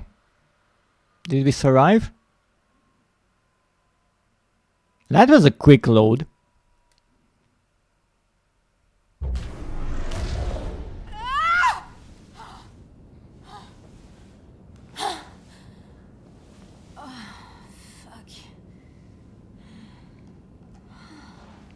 You're around a child. Don't say such things. She's gone. It's all right, Amari. She's gone. Oh, Christ. Where are we now? I have not the slightest of clues.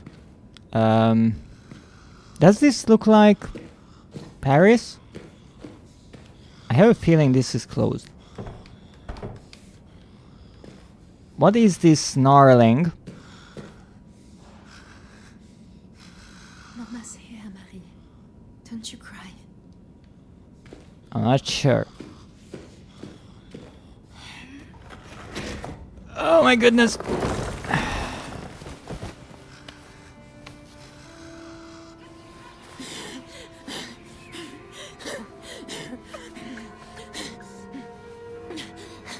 I've got you. We're home. We're home.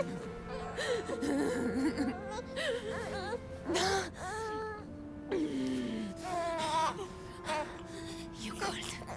I'll take care of you, my heart. Mama's here.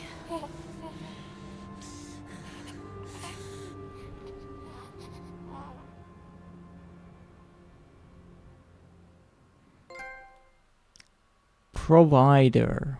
And the Eiffel Tower is in the icon, as I foretold it.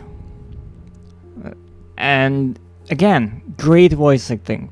It's quite heartbreaking to hear how Tazi is losing herself and still doing everything she can to protect the child.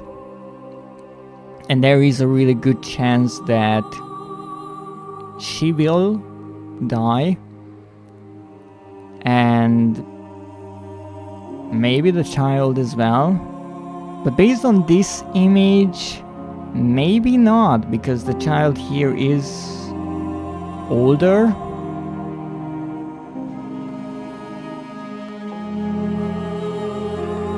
But Tazi still looks pretty rough.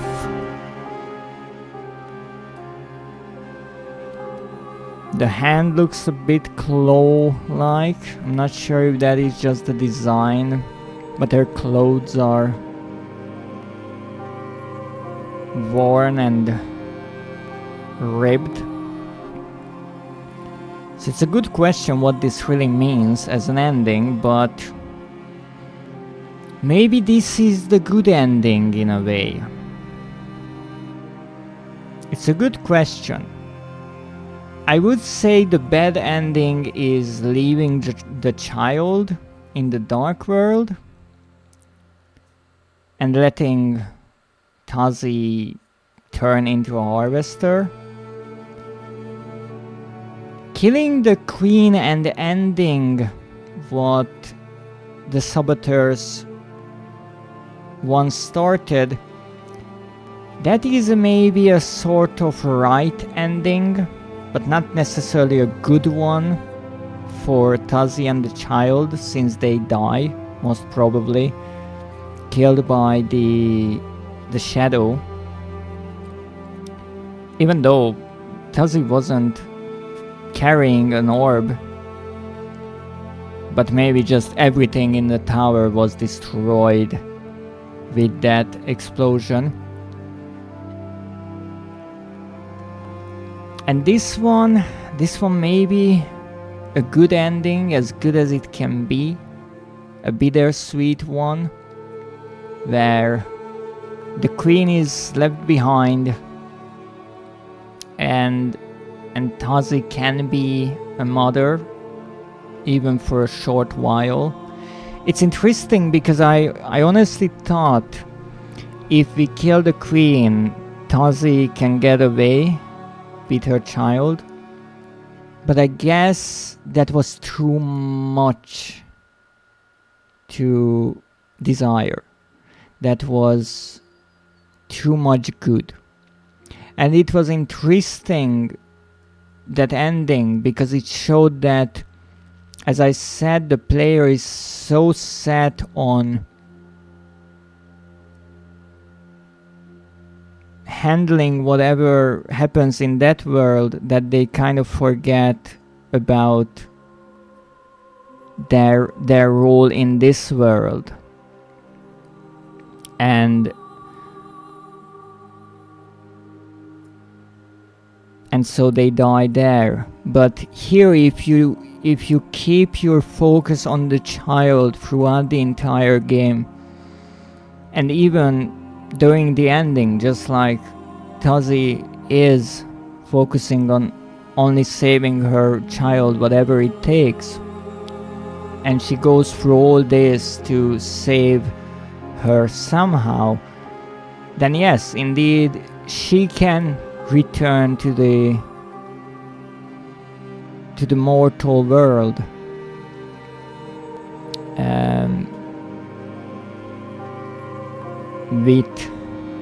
With Amari, and that is nice. Again, it's not necessarily a nice fate in the long run, but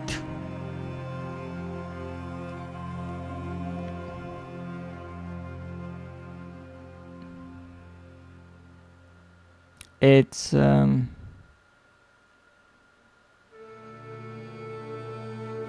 is the reward for all of her fighting.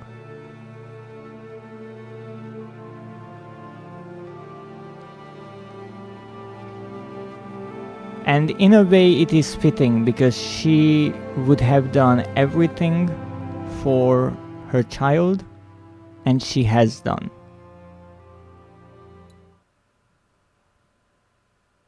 And she got to return to Paris and show it to her. So definitely a brilliant ending.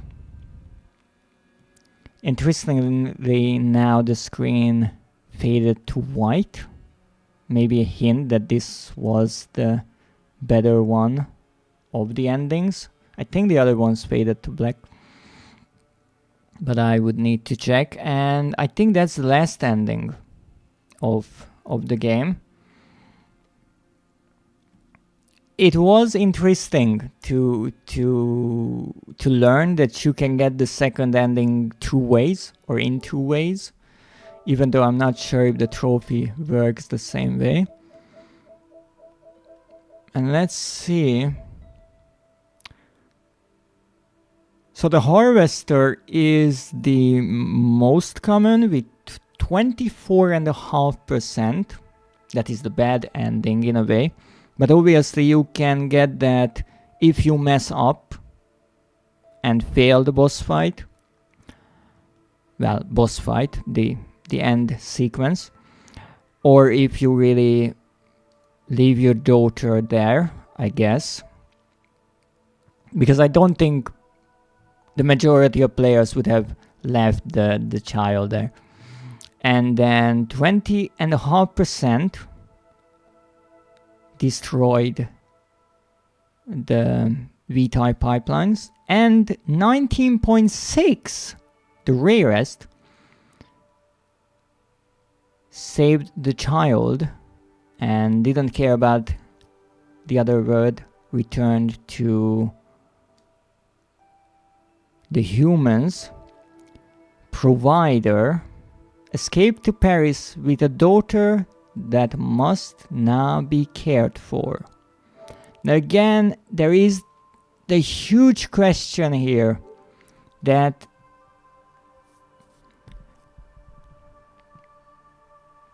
will Tazi live after this? Or will she just turn into a ghoul? Can the child live on? As we know that she is ill. No, in a way, one thing that I wanted to say during the teleportation sequence, the queen says that the child will need the VTi, and I wanted to say, well, you can make VTi in the human world as well. We know it from Alexander. So in a really twisted way, you could make a follow-up to this game where Tazi lives on and starts creating VTi to keep her daughter alive in true Amnesia fashion. It could be done, but again, what I liked with Tazi more, yes, she was willing to do so much for her child. She still had some morals, so she saw that some of her actions were bad, that the place that they discovered was terrible in ways, whereas Daniel was really in denial for the longest of time, pretty much throughout the entire game, and so I have to say I find Tazi much more relatable in certain cases than Daniel in the first game was. And that's it. We have a bunch of secret trophies. I have no clue what they could be. But I think this is it. There's no other ending that I can think of. And we are at 63%. I think we've gotten 4 trophies, 1 for finishing the game and 3 for the different endings. Here they actually are. And indeed 63% with almost 30 trophies unlocked. But as far as I know, there are more than 40 of them in the game. So we will have to work on those. But even though I wasn't sure that this would be enough for one entire stream, it was more than enough, thanks to me rambling a bunch and trying to get different endings, and obviously all of my wonderful viewers who kept me company in the chat. So once again, I would like to take the time to thank all of you, Zeph, Alice, Schmoozer, Nekio, who was just popping in at the beginning, and obviously Link, who was ever so nice not only to grace the stream with their presence, but also gifted 5 subscriptions to the community and also subscribed to my channel themselves. And that puts us at 8 subscription points out of the 10 this month. So just 2 additional subscribers and we will have some more emoticons. So thank you so much, Link. I greatly appreciate it. And also I greatly appreciate that you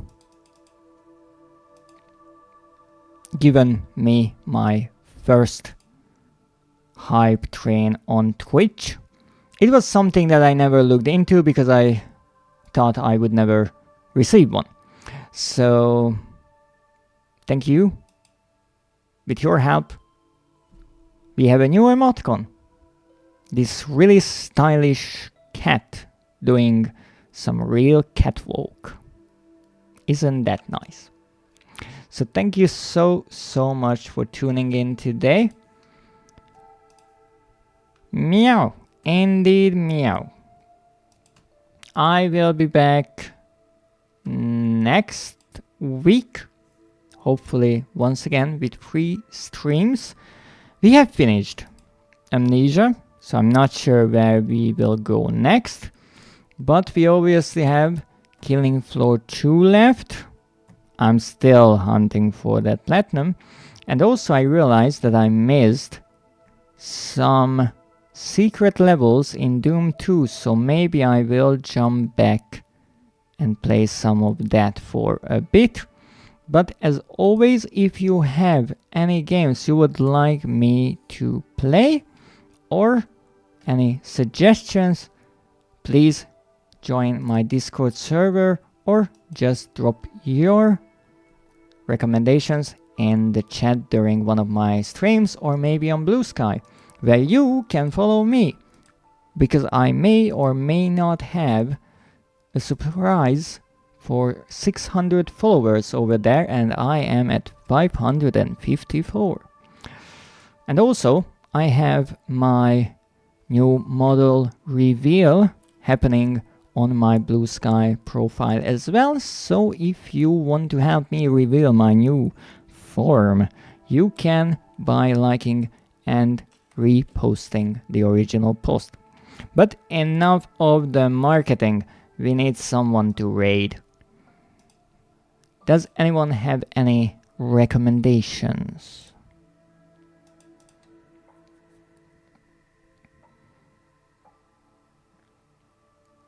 No, I'm not looking for suggested collaborations, Twitch.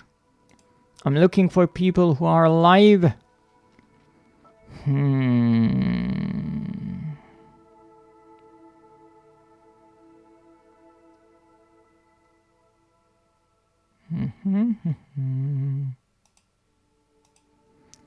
Whom shall we raid? What's this game? Oh.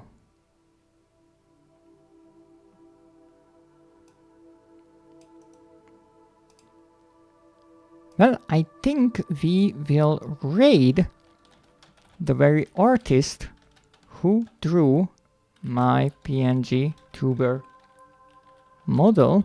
It's really dark in here and I cannot see my keyboard, which makes it a tad bit difficult. But we are raiding Anna Adamfell, who is, for a change, is not drawing, but playing a game, another RPG Maker game, and she's joined by a friend of hers, another amazing artist, so please say hello to Anna, and as always, have a wonderful day. Thank you for streaming, thank you for joining me, I greatly appreciate it. I hope you all enjoyed my Amnesia adventure so far. We played the Dark Descent, Amnesia, that was the first, and then we played Amnesia Justin, A Machine for Pigs, and now Rebirth, which means there's only one Amnesia left, and that is the bunker, but I don't have that, and we don't really need it just yet because I have plenty of trophies I have to get. So thank you for joining me today. Have a great day, and as always, good night.